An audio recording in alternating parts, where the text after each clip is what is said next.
বিষয় যে কিছু মুরব্বী থাকে তো এরকম সমাজে দেখতে ভালোই মনে যায় একেবারে দরবেশ কি সুন্দর বুজুর্গ, অথচ শয়তানের গুরু, আইলঠেরার মাস্টার আছে না, ক্রিমিনালির গুড় মাহাইনে পর্যন্ত গুড় মাহাইনে একটু গুড় মাহাই থুয়ে গেছে আর ওদিকে লেগে গেছে গন্ডগোল। দরজায় সুন্দর একটা গেট বানাইছে কাঁচ দিয়ে, কাঁচের এত সুন্দর গেট দেখে সহ্য হচ্ছে না, এই ক্রিমিনাল একটা ওই জায়গায় একটু গুড় মাহাই থুইছে, তেমন কিছু করে নাই তো গুড় একটু মাহাইতে আসলে সে জায়গা পিঁপড়ে গেছে, কতগুলো পিঁপড়ে দেখে পিঁপড়ে খাতে জেঠি গেছে, জেঠি দেখে জেঠিরে মারতে জন্য বিলেই গেছে, বিলেইতে জড়াজড়ি দেখছে তাই দিয়ে কুত্তো গেছে, 5-7টা কুত্তো যে জড়াজড়ি হতে কাছের গেট ভেঙে ফেলাইছে। এবার কার কার বাড়ির কুত্তো এবার বাড়িয়ে লাগে তাকে সাথে লাগাই দিয়েছে, তুমুল কাজে 10টা মার্ডার। সে বুড়ো ওই গুড়টুক মাহাইতে তবলিগি চলে গেছে। এই গুড় মাহাইনি বুড়ো আছে না, সাবধান। أنفسنا وسيئات أعمالنا من يهد الله فهو المهتد ومن يضلل فلن تجد له وليا مرشدا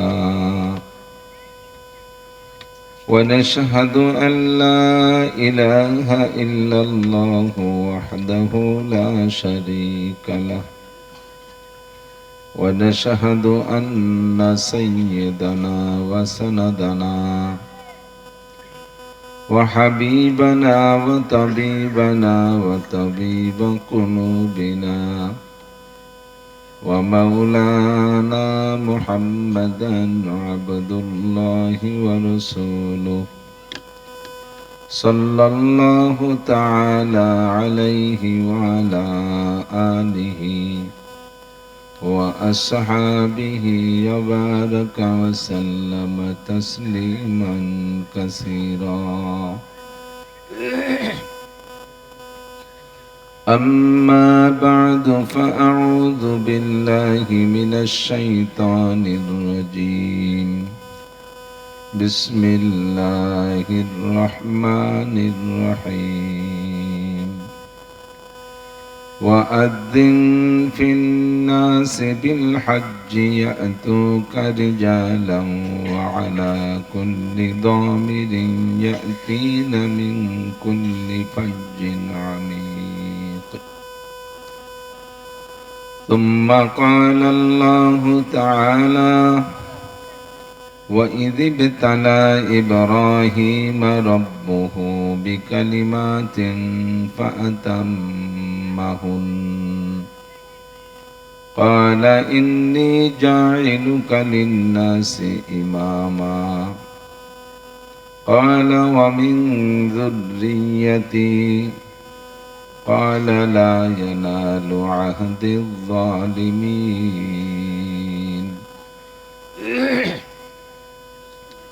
وقال النبي صلى الله عليه وسلم: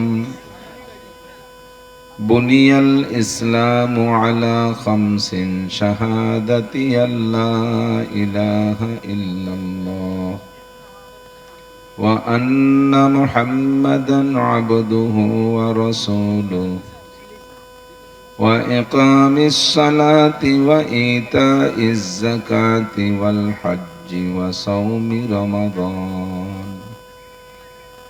ثم قال النبي صلى الله عليه وسلم: من لم يمنعه حاجة ظاهرة أو سلطان جائر أو مرض حابس ولم يحج فليمت إن شاء يهوديا وإن شاء نصرانيا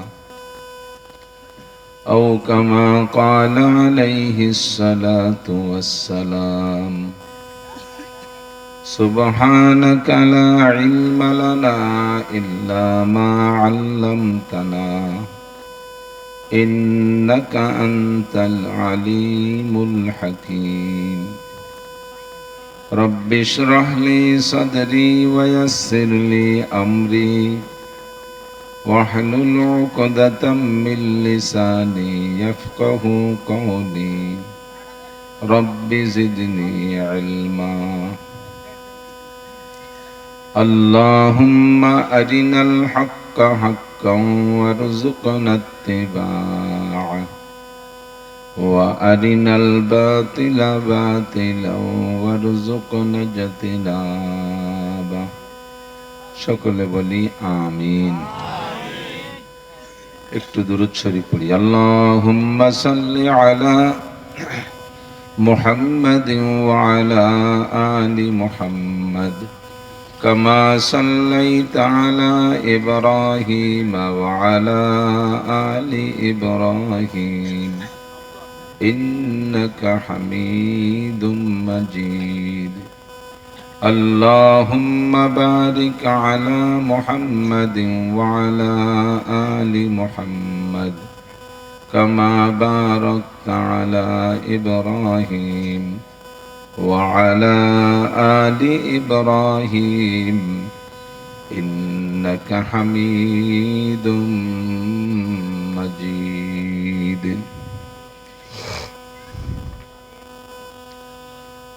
ঐতিহ্যবাহী খলিশাখালী গ্রামের আল মুসলিম যুব ফাউন্ডেশনের পক্ষ থেকে আয়োজিত দ্বিতীয় বার্ষিক ওয়াজ মাহফিল। মাহফিলের সম্মানিত সভাপতি দাওয়াতি উলামায়ে কেরাম, এই অঞ্চলের অন্যান্য উলামায়ে কেরাম, তুলাবায়ে জাম, বিভিন্ন মসজিদের থেকে আগত আইম্মায়ে মাসাজিদ, প্রাণপ্রিয় দেশবাসী, অত্যন্ত দামি মাসের দামি সময়, শাওয়াল মাসের প্রথম দিক, ঈদ উল ফিতরের মাস, হজের 3 মাসের প্রথম মাস, যে সময় অধিকাংশ মানুষ ঈদ আর আনন্দ উদযাপনের ব্যস্ত, আমরা সেই জাগতিক কিছুক্ষণের জন্য আনন্দ উৎসবকে পিছিয়ে রেখে যুব সমাজের উদ্যোগে আয়োজিত এই সুন্দর পরিবেশে কিছু হিদায়তি কথা বলা এবং শোনার উদ্দেশ্যে আসতে পেরেছি, এজন্য শুকর আদায় করি আলহামদুলিল্লাহ। যে কাজের পিছে মানুষের বর্জন বেশি, সে কাজের থেকে আল্লাহর পক্ষ থেকে অর্জন বেশি। 500 টাকার ব্যবসার পুঁজি ব্যবহার করে আপনার ব্যবসার পুঁজি 500 টাকা, তো 500 টাকার পুঁজির ব্যবসায় 5000 টাকার ব্যবসা হবে এটা আশা করা যায় না। 5 লক্ষ টাকা পুঁজি ব্যবহার করলে সেখানে 5000 টাকার আশা করা যায়, 10,000 টাকার আশা করা যায়। তো আমাদের আজকের এখানে পুঁজি ব্যবহার কি, আমাদেরই মতো হাজারো মানুষ ঈদের আনন্দ উপভোগ করতেছে, সেটাও সুন্নাত। নবী আলাইহিস সালাম বলেন, লিকুল্লি কওমিন ঈদুন ওয়া হাযা ঈদুনা, প্রত্যেক জাতি গোষ্ঠী ধর্মের ঈদ আছে, আনন্দ আছে, ঈদ আনন্দ। তো আমাদের ঈদ, আমাদের আনন্দ হলো দুইটা, ঈদ উল ফিতর আর ঈদ উল আজহা। শরীয়তের গণ্ডির মধ্যে থেকে উত্তম পোশাক পরা, ভালো ভালো খানা খাওয়া, একে অপরের বাড়ি খানা পরিবেশন করা, আত্মীয় স্বজনকে দাওয়াত দিয়ে বাড়িতে এনে খাওয়ানো, এগুলোই তো আনন্দ। এগুলো নিষিদ্ধ নয় যদি শরীয়তের গণ্ডির মধ্যে থাকে। কাজেই 2-3 দিন পর্যন্ত আমরা এই শরীয়তের গণ্ডির মধ্যে থেকে ঈদের আনন্দ উদযাপন করব, উপভোগ করব, এটা নিষেধ না।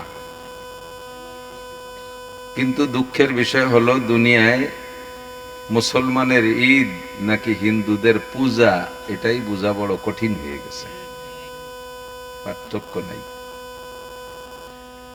কত ভাবে উপভোগ করতেছে ভাষায় ব্যক্ত করা যাবে না। আমি একটু বাটিয়াপাড়া গেছিলাম, তা আসার পথেই দেখলাম ঈদ কারে কয় সেই ঈদ আমরা দিশে পাই না। সুন্দরী একটা মেয়ে মোটরসাইকেল চালাচ্ছে আর সাইড দাঁতের বাছুরেরটা পিছে বসা। বাংলা না করলে দোয়াই না কি আর কথা কন। এই মেয়েটা কি আসমান থেকে ডাইরেক্ট নাজিল হয়েছে নাকি কলা গাছ ফুলিয়ে বেরোইছে নাকি কোনো আব্বা মার সন্তান? নিশ্চয়ই কোনো আব্বা মার সন্তান। মুসলমানের মাইয়া, তার আব্বা মা ঘরে, মেয়েটা মোটরসাইকেল চালায়, পিছনে যে ছেলেটা বসে অবশ্যই তার স্বামী নয়, অবশ্যই তার স্বামী নয়। স্বামী ব্যতী রেখে আর পিছে একটা যুবক ছেলেকে বসাবেন, সেই ছেলেটা কে? একটা যুবতী মেয়ের পিছে মোটরসাইকেলে নিশ্চয়ই তার আপন ভাইও বসা হারাম। যেভাবে বসছে সেভাবে বসা হারাম। আর কাকে বসাবে? এরপরে আতশবাজি, আগুনবাজি, ফুটোফুটি তো চলতেছে আরো 4-5 দিন আগের থেকে। আল্লাহ তাআলা এর থেকে আমাদেরকে হেফাজত করুক। রাস্তাঘাটে চলাফেরা তো দেখতেছেন, ওটার বলা বাহুল্য, প্রয়োজনে রাখে না। তো আল্লাহ পাক আমাদের যুব সমাজের উদ্যোগে আমাদেরকে কিছুক্ষণের জন্য হলো এই জাতীয় নোংরামির উপভোগ থেকে, অনুষ্ঠান থেকে বিরত করে কিছু দিনই হিদায়াতি কথা বলার একটা, শোনার একটা পরিবেশ গঠন করে দিয়েছে। এই যুবকদেরকে যেন আল্লাহ কিয়ামতের ময়দানে আরশে আজিমের নিচে ছায়ার ব্যবস্থা করে দেন। তাদের দ্বারা সমাজে যেন এমন ভালো ভালো আরো অনেক কাজ করার তৌফিক দান করেন। কষ্ট পেলেন নাকি আপনারা? আর একটু ভালো করে বলি আমিন। তাদেরকে আমরা উৎসাহিত করতে পারবো না? কখনো বাধা দেওয়া যাবে না, তাদেরকে উৎসাহিত করতে হবে। এদের মতোই ছেলেরা কনসার্ট করতেছে, এদের মতো যুবকরা বিভিন্ন প্রকার নোংরা প্রোগ্রাম, অনুষ্ঠান তৈরি করতেছে ঈদ উপলক্ষেই। আর সেই যুবকরা আজকে আপনাদের কিছু হিদায়তি কথা শোনানোর ব্যবস্থা করে দিলেন। এরা অবশ্যই আরশে আজিমের নিচে ছায়া পাওয়ার যোগ্য হবে বলে আমার বিশ্বাস। সকলে বলি আমিন। তো আমাদের আজকে এই বর্জনের পরে এখানে যা অর্জন হবে, এরকম করে কেন তোর মাইক? আর কোন তাল? তোর মাইক তো ভালো, কিন্তু আজকে এই অবস্থা হলে তো মুশকিল হয়ে যাবে। আল্লাহ, তো আল্লাহ পাক রব্বুল আলামিন আমাদের এই মাহফিলকে ভরপুর কবুল করে নিক। সবাই বলি আমিন। হাদিসের শব্দ আসাদুন নাসে বালান আল আম্বিয়া সুম্মাল আমসালু ফাল আমসাল। এক শ্রেণীর মানুষ অভিযোগ করে, মুসলমানই তারাও, এই মুসলমানরাও মুসলমানদের কার্যক্রমের পর অভিযোগ করে যে ইসলাম যদি সত্যই হবে, আল্লাহ যদি থাকবেই, আর আল্লাহ যদি মুসলমানের পক্ষেই হবে, তাহলে যুগে যুগে সর্বকালেই তো দেখি মুসলমানরাই মাইর খায়, মুসলমানরা ঠগে যায়, মুসলমানদের আপদ বিপদ বালা মুসিবত সব মুসলমানকে। তো এর জবাব প্রথম হলো কি বলা হয়, লিকুল্লি শাইইন আফাতুন ওয়ালিদ্দীনে আফাত।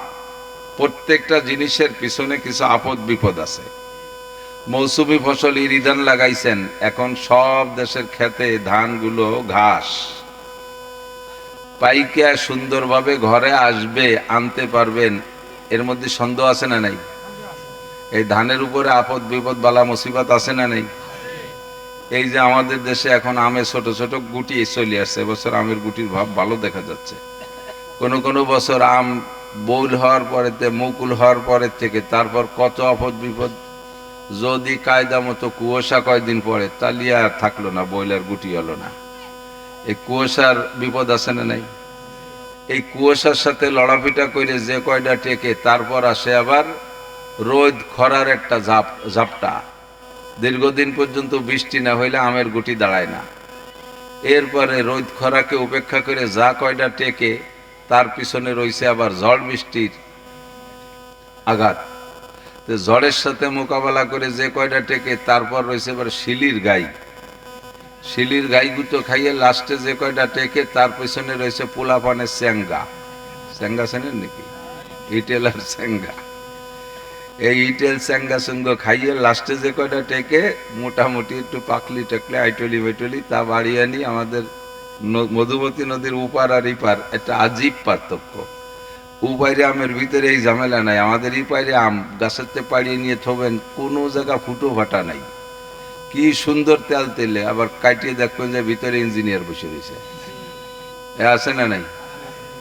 এক জুড়ি কাটলি এক প্লেট বেরোয় না। তো এইরকম বলতে গেলে সবটার পিছনে বলা যাবে, সময় নষ্ট করব না। লিকুল্লি শাইইন আফাতুন, সব জিনিসের উপরে আফাত। ওয়ালিদ্দিনে আফাত, ধর্মের উপরে আপদ সবচাইতে বেশি। ধর্মের উপরে আপদ সবচেয়ে বেশি, এটা শুরু থেকেই চলে আসছে, একেবারে শুরু থেকে ধর্মের উপরে আপদ। গান দেবেন, ছোট বড় নারী পুরুষ বুড়ো গুড়ো আজ গেড়িয়া আদা পাকা আদা কাঁচা চাইলুনি মাইলুনি সব ঝেঁকি পড়ে। এবং চাঁদা কালেকশন করতে গেলেও মহিলারাও দেয়, তাই না? এই গানের জন্য জারি যাত্রা কলসা গাজীর গান গুণযাত্রা কুযাত্রা যা কিছু আছে সব কিছুর জন্যে সমর্থন আছে। যখনই কেউ কোথাও মাহফিল দিতে যাবেন দেখবেন যে সে জায়গায় এক দফা কি দরকার আছে ওয়াজ শুনি কি হয়, এ চোখ উল্টে মাথাতে সিটে পিছনে লাগার কায়দা। কিডা যাবে না বসে থাকতে দেখি তোকে মাহফিলি কিডা যায়, টাকা ভাবিনি কোন জায়গায় হুজুর গেবার গুটিখানিক দেওয়া লাগে, এই যে ভেসকি মারতে থাকে। অথচ বয়াতিরা গান গায়, তাকে এক এক গানের পিছনে 1 লক্ষ 1.5 লক্ষ 2 লক্ষ টাকা দেয়া, এ জায়গায় উনি শরিক থাকে। কিন্তু এখানে এসে হুজুরকে টাকা দিতে কয়ে যে ভেক্সি মারে, তাতে কেমন যেন চায় যে ওনার উপরে ঠাটা ভরছে। এরকম পার্টিও থাকে সোজা, এখানে নেই, অনেক জায়গা আছে। এই জাতীয় সমস্যা প্রত্যেক ধর্মের উপর, ধর্মের প্রত্যেকটা শাখার উপরে। স্কুল করবেন সমর্থন আছে, কলেজ করবেন সমর্থন আছে, বিশ্ববিদ্যালয় করবেন সমর্থন আছে, মাদ্রাসা করতে যাবেন কি ওই যে কি হয়, একই একদল আবার বেশ কি মারে, ঠিক না? তো আল্লাহ পাক বলেন, নবী পাক বলেন মন খারাপ করো না। লিকুল্লি শাইইন আফাত ওয়ালিদ্দিনে আফাত, সবচাইতে বেশি পরীক্ষার সম্মুখীন হয়েছে কারা? এগুলো সব আল্লাহর পক্ষ থেকে পরীক্ষা। এই পরীক্ষা ঘাই গুতো শক্ত বলা মন্দ বলা প্রতিবাদ করাকে উপেক্ষা করে টিকে থাকতে হবে। টিকে থাকার মধ্যে লাভ কি? টিকে থাকবে, ঘাইগুতো আসবে কেন? ঘাইগুতো আসবে, আঘাত আসবে তো এজন্য যে তোমার ইমানটা কত পোক্তা, আর ইমান কত মজবুত, এটা আল্লাহ পাক ট্রাই করে। সব জিনিসের পরীক্ষা একরকম না, খেয়াল করতেছেন? সব জিনিসের পরীক্ষা একরকম না। আপনি স্বর্ণের দোকানে 2খান কানের দুল বেচতে যাবেন, স্বর্ণের দোকানে 2খান দুল নিয়ে গেছেন বেচবেন, তো এইরকম বড় বড় চাকা চাকা দুইটা দুল বানাইছেন আপনি 4 আনা 4 আনা 8 আনা দিয়ে। এখন বেচটি নিয়ে স্বর্ণ কার্ডে দেওয়ার সাথে সাথে কিন্তু ওই অবস্থায় দেখিয়ে ওই বডি মেপে কিনে নেবে না। ও বলবে কাকা যদি এইভাবে বেচেন তাহলে কিন্তু বড়িতে 4 আনা খাইদ হিসেবে বাদ দিয়ে টাকা দেব। আর যদি মনে করেন যে আপনি সামনে বসে থাকবেন, আমি পোড়াইয়ে খাইদ চাইদ বের করে তারপরে যে টুক থাকে সেই টুকির টাকা দেবো, কোনটা কন? এখন ভরিতে 4 আনা বাদ যাবে, এ শুনলে কিনা মানি নেয়। তাহলে বাবা আমি থাকলাম বসে, তুই পোড়া। এবার পোড়াইয়ে পানি বানাইছে, এরপরে জমাইছে, পোড়ায় পিঠে এই করতে করতে 10 পোড়া দিতে দিতে লাস্টে এত বড় 2 কানের দুল 2 বুতাম হয়ে গেছে। বুড়ো কয় বাবা তোর পায়ে ধরে আর পোড়াইস নেই, ফিরে পোড়া দিলি থাকবে না। কাকা আর একটা পোড়াচ্ছে কি? স্বর্ণ। কি পোড়ায়? স্বর্ণ। পিঠে কারে? স্বর্ণ রে পিঠে। পুড়াইয়া পিটাইয়া লাস্টে 2 বুতাম আর একটা পোড়া, ওর মধ্যে 1 জাররা পরিমাণ খাট থাকতে আমি কিনবো না। ওর ভরি 2,36,000 টাকা। বর্তমানে জানেন নাকি স্বর্ণের যে দাম বাড়ছে যুদ্ধের পরে? আমি সেদিন সৌদি আরবের থেকে আসছি, কয়দিন আগে রমজানের ভিতরে আসছি। আমরা যাওয়ার আগে ভরি ছিল 2,10,000 টাকা। ওখানে যাওয়ার পরের দিন আমি একটু চিন্তা করলাম যে আসছি যখন দেশের ভালো স্বর্ণ একটু নিয়ে যাই, শুনি যে 22,000 26,000 টাকা ভরিতে বেরিয়ে গেছে। বলে তয় বাদ আম্মা বাদ, হবে নাকি না? তো যারা বিয়ে আগে করছেন শোনায় দিয়ে তারা তো কিনছেন, ইদানিং কালে আর স্বর্ণ দিয়ে বিয়ে করার নিয়ত করেন না, সিটি গোল্ড কিনে কোনো মতে সারিয়ে এসেন। তো 2,36,000 টাকা ভরি, ওর মধ্যে 1 জাররা পরিমাণ খাইত থাকতেও কিনবো না, এই জন্য আরেকটা পোড়া দেওয়া হবে, ঠিক কিনা? তো স্বর্ণরে 11 পোড়া দিয়ে খাইত সব বের কইরা, স্বর্ণরে 11 পোড়া দিয়ে খাইত সব বের করে কেনে, কারণ তার ভরি 2,36,000। আপনাদের এলাকায় বাঙ্গাড়ি কিনালারা আসে নাকি? ভাঙ্গা সাইকেল, পুরন টিন এগুলো কেনে না? ওগুলো কিভাবে বিক্রি করেন? ওগুলোকে এরকম পোড়াইয়া পিটাইয়া খাইত বের করে কেনে নাকি? ওর কেজি 16 টাকা। কেজি কত? 2 মণ 5 মণ যদি কোনো বাড়ি জমা হয় তাহলে ওর সাথে 2-3 কেজি মাটিও চলে যায় 16 টাকার দামে। আবার লাস্টে যে কতগুলো রয়েছে ওগুলো আমাফা দিয়ে যা, ওটা কি বেশ মাফা লাগবে, তুই নিয়ে যা টুটা, কারণ হলো বাঙ্গাড়ি। ওগুলো কি? বাঙ্গাড়ি। তো বাঙালি এভাবে 16 টাকা কেজি ও পুড়াইয়া পিটাইয়া খাইত বের করে বিক্রি হয় না। স্বর্ণের ভরি 2,36,000 11 পুড়াই দিয়ে তারপরে তারে কিনা বেচা হয়, ঠিক কিনা? মোমেন মুসলমান ইমানদার স্বর্ণ তার ভরি 2,36,000 টাকা। এই জন্য অভাব অনাটন বালা মুসিবত বিপদ আপদ শোক রোগ ইত্যাদি দিয়ে আল্লাহ তাআলা একে পুড়াইয়া পিটাইয়া নামাজ রোজা হজ জাকাত পর্দা পশিদা এ বিধান সে বিধান ইত্যাদি সব পুড়া, এই সব পুড়া দিয়ে পিটাইয়া এরপরে খাদ্য সব বের করে যে কয়টা থাকবে তার ভরি 2,36,000 টাকা। হিন্দু বৌদ্ধ খ্রিস্টান বেনামাজি সুদকর ঘুষকর মাগিবাজ ফাঁকিবাজ লম্পট লুচ্চ বদমাইশ যত আছে এগুলো সব বাঙালি লোহা ও বাঙালি টিন। ওর কেজি 16টা, ওর সাথে 2-4 কেজি মাটিও চলে যায়, লাস্টে 5 কেজি আমা পাও দিয়ে দেয়। ওর কোনো পুরানো পিটানো পরীক্ষা নিরীক্ষা নাই, কথা বলেন ঠিক না? তো এই ব্যাপারে স্বর্ণ, যে স্বর্ণ যেমন তার পোড়াও তেমন। 18 ক্যারেটের স্বর্ণ আছে, 20 ক্যারেটের স্বর্ণ আছে, 21 ক্যারেটের স্বর্ণ আছে, 22 ক্যারেটের আছে, 28 ক্যারেটের আছে। ক্যারেটের পার্থক্য কিসের কারণে? যেটায় পোড়া কম আছে ওইটার মধ্যে ওইটা 18 ক্যারেট, ওর মধ্যে একটু খাইট থেকে যায়। জিরারে যত বেশি পোড়াবে সেটা তত ভালো স্বর্ণ, যার ভিতরে থেকে যত বেশি বের করবে সেটা তত ভালো স্বর্ণ। তো সবচাইতে ভালো স্বর্ণ আসাদুন্নাসে বালান আল আম্বিয়া, সবচাইতে বেশি পিওর মানুষ হলো আম্বিয়া আলাইহিমুস সালাম। এজন্য আল্লাহ তাআলা সবচেয়ে বেশি পরীক্ষা নিয়েছেন নবী রাসূলদেরকে। তো দুনিয়ায় যত নবী রাসূল আসছেন সব নবী রাসূলকে আল্লাহ তাআলা পর্যাপ্ত পরীক্ষা নিয়েছেন সব জামানায়। কোনো সময় বনি ইসরায়েলের সময় বনি ইসরায়েলদের ভিতরে একটা দল ছিল এরকম যে তারা প্রত্যেক দিন রাতভর খুঁজতো, লেডার আর ক্যাডার বাহিনী নামায় দিত, দেখ কোন গ্রামে নবী আছে। ওখানে গ্রামে গ্রামে পাড়ায় গোষ্ঠীতে তখন আল্লাহ তাআলা নবী দিয়েছিলেন। এখন যেমন গ্রামে পাড়ায় বাড়ি বাড়ি আলেম উলামা হইছে, ওই সময় ওই পরিমাণ নবী ছিল, প্রচুর নবী। মাত্র 2000 বছরের ভিতরে 2 লক্ষর উপরে নবী অতিক্রম করছে। তাহলে কি পরিমাণ নবী! তো রাতভর মস্তানরা ক্যাডাররা পাড়ায় ঘুরে নবী সংগ্রহ করে আইনি এক জায়গা বাঁধতো। সকালবেলা 70 জন নবীরে জবাই না দিয়ে তারা নাস্তা খাইতো না। তো একজন নবীকে এক পাল্লায় রাখলে 1.25 লক্ষ সাহাবাকে আর এক পাল্লায় রাখলে, আবু বকর সহ 1.25 লক্ষ সাহাবাকে আর এক পাল্লায় রাখলে ছোট একজন নবীর সমান হবে না। তো এবার বলেন, এরকম 70 জন নবীকে মেরে ফেললো, যেই নবীরা আল্লাহর পক্ষ থেকে প্রেরিত, আল্লাহর পক্ষ থেকে আদিষ্ঠিত নবুয়তি পেয়েছেন, তাদেরকে মেরে ফেললো। আল্লাহ চোখ দিয়ে দেখলেন, কিছুই বললেন না। আল্লাহ পাক রব্বুল আলামিন দেখলেন। তাহলে আমাদের মতো হাজার হাজার লক্ষ লক্ষ মুসলমান গাজায় মাইর খাবে, ফিলিস্তিনে মাইর খাবে, ইরাকে মাইর খাবে, আফগানে মাইর খাবে, ইরানে মাইর খাবে, এইসব জায়গা মাইর খাবে, কাফেররা মারবে, আল্লাহ দেখবেন। এই জায়গা অভিযোগের কি থাকতে পারে? কোন অভিযোগ থাকতে পারে? আল্লাহ তাআলা পরীক্ষা করেন, দেখি তোমার ইমানটা কত পিওর, তোমার ইমান কত পিওর। কাফেররা মারতেছে, তুমি কি অস্ত্র ছেড়ে দিয়ে, তুমি কি কলেমা বাদ দিয়ে কাফেরদের কলেমা পড়ো কিনা, এটা আল্লাহ তাআলা ট্রাই করেন। তা আমাদের সামনে দুটো কথা, আমাকে যদি 100 বার হত্যা করা হয় আর 100 বার যদি বাঁচানোর কোনো ব্যবস্থা থাকে, 100 বার বাঁচানো হয়, নবী পাক বলেন সুম্মা উহিয়া সুম্মা উকতাল, সুম্মা উহিয়া সুম্মা উকতাল, সুম্মা উহিয়া সুম্মা উকতাল। আমাকে এইভাবে মারা হয় বাঁচানো হয়, মারা হয় বাঁচানো হয়। এমন করে যদি 100 বারও মারা হয় আর বাঁচানো হয়, তবুও কি আমি কলেমাকে ছেড়ে দিয়ে, ইসলাম ছেড়ে দিয়ে পদস্খলন হতে রাজি আছি? আছেন কোন আল্লাহর বান্দা? যদি নামাজ নাও পড়ি তবুও কমপক্ষে ঈমান ছাড়তে রাজি না, কথা বলেন ঠিক না? শরীয়তের বিধান আমল করতেছি না, কিন্তু আমি ঈমানের থেকে সরতে রাজি না।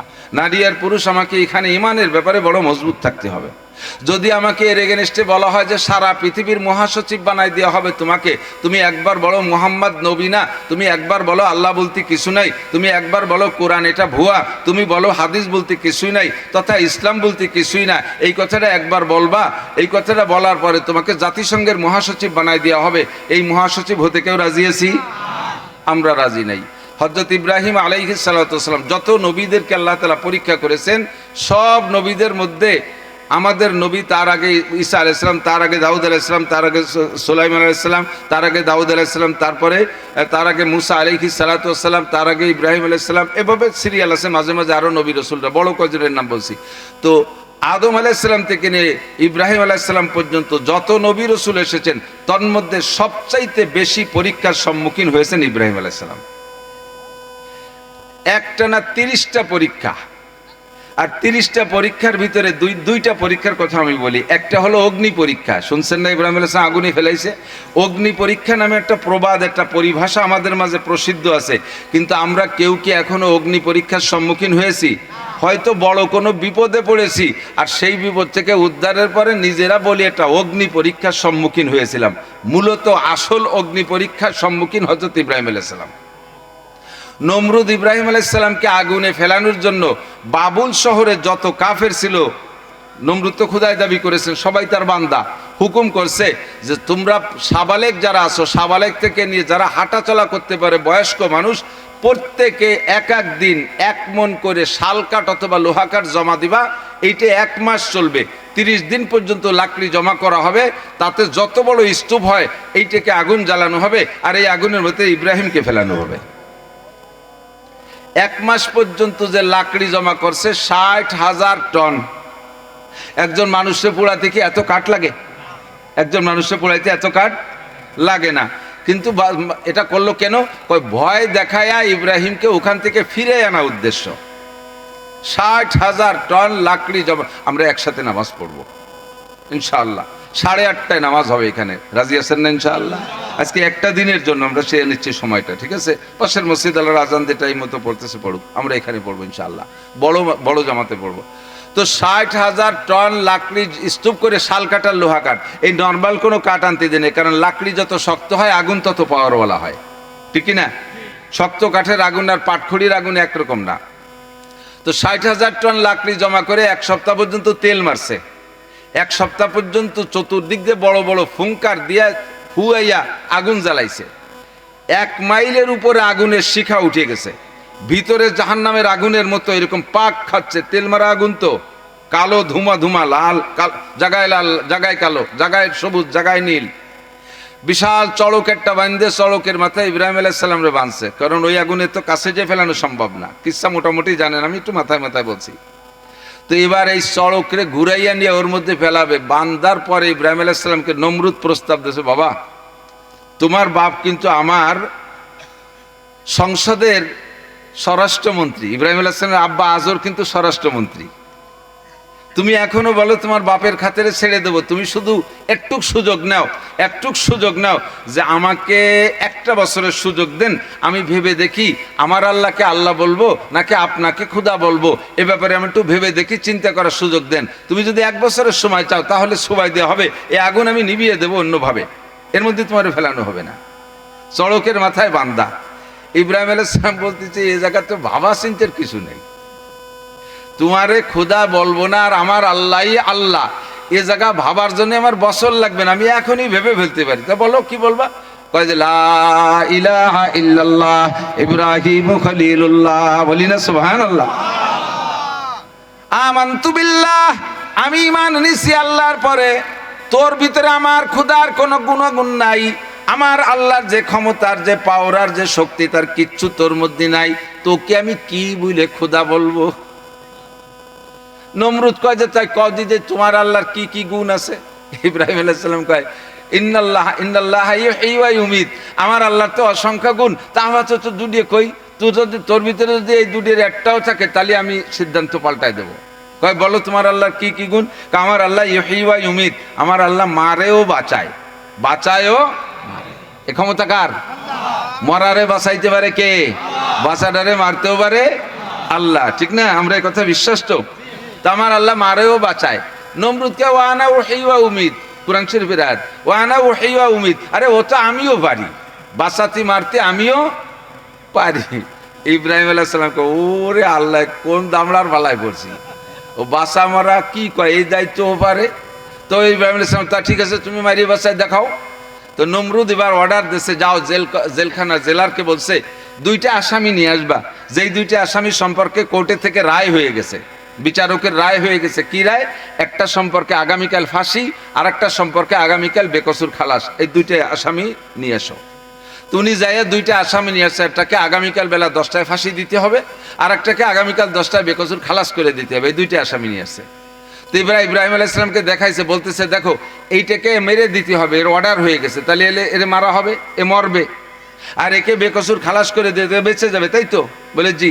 তাহলে যেটা বাইসে যাবে হুকুম দিলে যে এটারে জবৈদে মেরে দাও, যেটাকে বেকসুর খালাস দেওয়াবে ওরকম সম্পর্কে বলে এ নমরুদ হুকুম দিয়ে জবৈদে মেরে দাও, আর যারা আগামীকাল ফাঁসি দেবে তার কারণে তুই বেকসুর খালাস। তো ইব্রাহিম আলাইহিস সালামকে নমরুদ বলতেছে, দেখছো যে মরবে তারে বাঁচাই দিলাম, যে বাঁচবে তারে মেরিয়ে দিলাম, আমি বাঁচাতে আর মারতে পারি। ইব্রাহিম আলাইহিস সালাম কয়, আল্লাহ এত বড় দুনিয়ার বাদশা বানাই দিলে তুমি এইরকম একটা বলদ রে যে বাঁচা মরা বোঝে না। কাজেই কুত্তো যেমন মুগুরও সেরমতি হবে না, কুকুর যেমন মুগুর তেমন। এবার ইব্রাহিম আলাইহিস সালাম বলতেছেন, তুই জানি এটা বুঝলি না, তাহলে আরেকটা প্রশ্নের জবাব দে। ইন্নাল্লাহ ইয়াতি বিশ-শামসি মিনাল মাশরিক ফাতি বিহা মিনাল মাগরিব। আমার আল্লাহ জীবন ভরে পূর্ব আকাশ থেকে সূর্য উদয় করে পশ্চিম আকাশে ডুবায়, তুই উল্টো দিক দিয়ে আন, তুই পশ্চিম থেকে উদয় কর। এ জায়গা যদি কমপক্ষে আমরা গোপালগঞ্জে পোলাপান যারা, আমরাও যদি হতাম, আল্লাহ না করুক, তাহলে কমপক্ষে একটুক তো বলতে পারতাম যে আমি একদিন পূব দিক দিয়ে উঠেছি, তোর আল্লাহ পারলি পশ্চিম দিক দিয়ে উঠুক, এই কথা বলিয়ে তো পারতো। ওই এমন আবালের আবাল ও তাও করতে দিছে পাইনি। ফাবুহিত আল্লাযী কাফার, কোরআন শরীফে এর ফাবুহিত আল্লাযী কাফার হা করি কয় না তাই হয় নাকি। আলাইহিস সালাম কয় যে তোরে যে রব বলবো এ ব্যাপারে আমার 1 বছর ভাবা লাগবে কেন, আমি এখনই বললাম তুই রব নয়, রব আমার কে? আল্লাহ আমার রব, ওই রবই আমার সব। বলবেন আল্লাহ আমার রব, ওই রবই আমার সব। আল্লাহ ছাড়া কেউ রব হইতে পারে? নমরুদ কোনোভাবে যখন জিততে পারে না, ফেলাও তাকে আগুনে। এবার আগুনে যখন ফেলানোর সিদ্ধান্ত নেছে, শয়তান এদিকে জিবরিল আলাইহিস সালাম মিকাইল আলাইহিস সালাম যে চড়কের গোড়া ধরে বসে, এই বন্ডিরা, পর্দার আড়ালে যে বন্ডিরা আছে, বন্ডি করলে অন্য জেলায় বোঝে না, আমাকে গোপালগঞ্জ বন্ডি আর ভাটি খুব সুন্দর বোঝে। বন্ডিরা আর মনারার মেয়েরা কান খাড়া করো, জিবরিল আর মিকাইল আলাইহিস সালাম চড়কের গোড়া ধরে বসছে, কিন্তু দেখে না তো নমরুদের সেনাবাহিনী ছিল 70 লক্ষ। কত? 70 লক্ষ সেনাবাহিনী একে একে দলে দলে আসে, চড়ক টানে, নড়ে না। 70 লক্ষ সেনাবাহিনী ব্যবহার করছে চড়কের গোড়ায় কাছি বান্ধে টানিয়ে ঘুরানোর জন্য, কিন্তু ঘোরে না।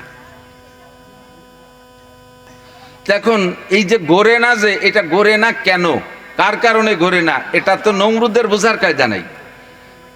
শয়তান ইবলিস জানে, ও তো দেখতেছে, ও যাই নমরুদের কাছে যে মুরব্বী সাইজে, কিছু মুরব্বী থাকে তো এরকম সমাজে, দেখতে ভালোই মনে হয় যে একেবারে দরবেশ, কি সুন্দর বুজুর্গ, অথচ শয়তানের গুরু, আইলঠেরার মাস্টার আছে না, ক্রিমিনালির গুড় মাহাইনে বোঝেন তো, গুড় মাহাইনে একটু গুড় মাহাই ছুঁয়ে গেছে, আর ওদের দিয়ে লেগে গেছে গন্ডগোল। দরজায় সুন্দর একটা গেট বানাইছে কাঁচ দিয়ে, কাছের এত সুন্দর গেট দেখে সহ্য আছে না, এই ক্রিমিনাল একটা ওই জায়গায় একটু গুড় মাহাইতেছে, তেমন কিছু করে নাই, তো গুড় একটু মাহাইতে আসলে সে জায়গা পিঁপড়ে গেছে, কতগুলো পিঁপড়ে দেখে পিঁপড়ে খাতে জেঠি গেছে, জেঠি দেখে জেঠিরে মারতে জন্য বিলেই গেছে, বিলেইতে জড়াজড়ি দেখছে, তাই দিয়ে কুত্তো গেছে, 5-7টা কুত্তো যে জড়াজড়ি হতে কাছের গেট ভেঙে ফেলাইছে। এবার কার বাড়ির কুত্তো, এবার বাড়িয়ে লাগে তাকে সাথে লাগাই দিয়েছে, তুমুল কাজে 10টা মার্ডার। সে বুড়ো ওই গুড়টুক মাহাইতে তবলিগি চলে গেছে। এই গুড় মাহাইনি বুড়ো আছে না, সাবধান। তো শয়তান গুড় মাহাইনি বুড়ো, ও যে নমরুদরে বলতেছে, মিস্টার চড়ক গড়ে না কেন? তাই তো, এই চড়ক কি ব্যারিং টেরিং কোনো সমস্যা হয়ে গেল, গড়ে না কেন? ব্যারিং টেরিং সব ঠিক আছে, ওর ব্যারিং অন্য জায়গায় টাইট হয়ে গেছে। কি গোড়ায় 2 মস্তান ধরে রাখছে, মস্তান না সরাইতে পারলে তুমি সারা পৃথিবী ধরে টান দিলেও সবাই এসে টানলে ঘুরাইতে পারবা না। তুমি মস্তানকে সরানো যায় কিভাবে? আর কোনো পদ্ধতি নেই, মস্তানকে সরানোর পদ্ধতি একটাই, তোমার উম্মতের ভিতরে থেকে 40-80 জন যুবক যুবতী, 40 জন নারী, 40 জন পুরুষ, যুবক যুবতী একেবারে অ্যাডাল্ট সাবালেক সুন্দরী দেখে তাদেরকে এনে এই জায়গা জেনায় ব্যভিচারের অত করায় দাও, ওই জায়গা যে মস্তানরা ধরে রাখছে, ওই মস্তানরা এই ব্যভিচারী আর এই বেপরদাগি সহ্য করতে পারে না, ওরা তখন সরে চলে যাবে, তখন তোমার চড়ক ইজি হয়ে যাবে। নমরুদ কয়, নো প্রবলেম, এটা কোনো ঘটনাই না। সুন্দরী 40-80 জন যুবক যুবতী দিয়া সে জায়গায় অন্যায়তে যখন লিপ্ত করাই দিছে, বাস জিবরাইল আর মিকাইলকে আল্লাহ আর পারলাম না, এ জায়গা থাকা যায় না, আল্লাহকে চলে আসো। কথা তো ইব্রাহিমরে তো গুল্লি দিয়ে ফেলাই দেবে, কে ইব্রাহিম তো তোমার বান্দা না, জিবরাইল ইব্রাহিম তো তোমার বান্দা না, ইব্রাহিম তো তোমার ধর্ম করে না। জিবরাইলের ধর্ম করি নাকি আমরা? হ্যাঁ, মিকাইলের ধর্ম করি, কোন নবীর ধর্ম করি? নো। কার ধর্ম করি? একমাত্র আল্লাহর ধর্ম করি। তো এই জিব্রাইল তো ওই আমার ইব্রাহিম তো আমার ধর্ম করে, ও তো তোমার বান্দা না, ওরে নিয়ে তোমার চিন্তা করা লাগবে না, ছেড়ে দাও, চলে আসো, তুমি বেহাগের মধ্যে থাকো না। তোর ফাঁকে একটু ছোট্ট কথা বলে যাই, এই যে 40 জন সুন্দরী লোকালয়ে দিবালকে লক্ষ লক্ষ মানুষের ভিতরে ওপেনেই অন্যায় করেছে, তারা একেবারে সিল মারা মার্কা মারা ব্যবসায় পরিণত হয়েছে না? কোন রুচিশীল বুদ্ধি ওই যাদের সাথে অন্যায় করছে তারাও তাকে বিয়ে করবে না, যাদের সাথেই অন্যায় করেছে, তাহলে জীবন ভরে তারা কলঙ্কিত হয়ে থাকবে যে এই খোলামেলা ওপেনে অন্যায় করলো যেই মেয়েটারে, তারই তোরা বাড়ি বউ বানায় নিয়েছিস, এই বলে তারাও বিয়ে করবে না। এখন এই মেয়েগুলোর বাকি জীবন কি হবে? স্বামীর ঘরে গেলে স্বামীর সংসার করবে, বাপের বাড়ি থাকলে একটা বাপের বাড়িতে থাকবে না, মেয়েরা বিয়ের পরে স্বামীর বাড়ি যে সেখানে যে সুখে শান্তিতে থাকবে, কিন্তু তাদের বিয়ে হবে না, তা তাদের বাকি জীবন কিভাবে চলবে? খাবে দাবে কি? ইনকাম সোর্স কি?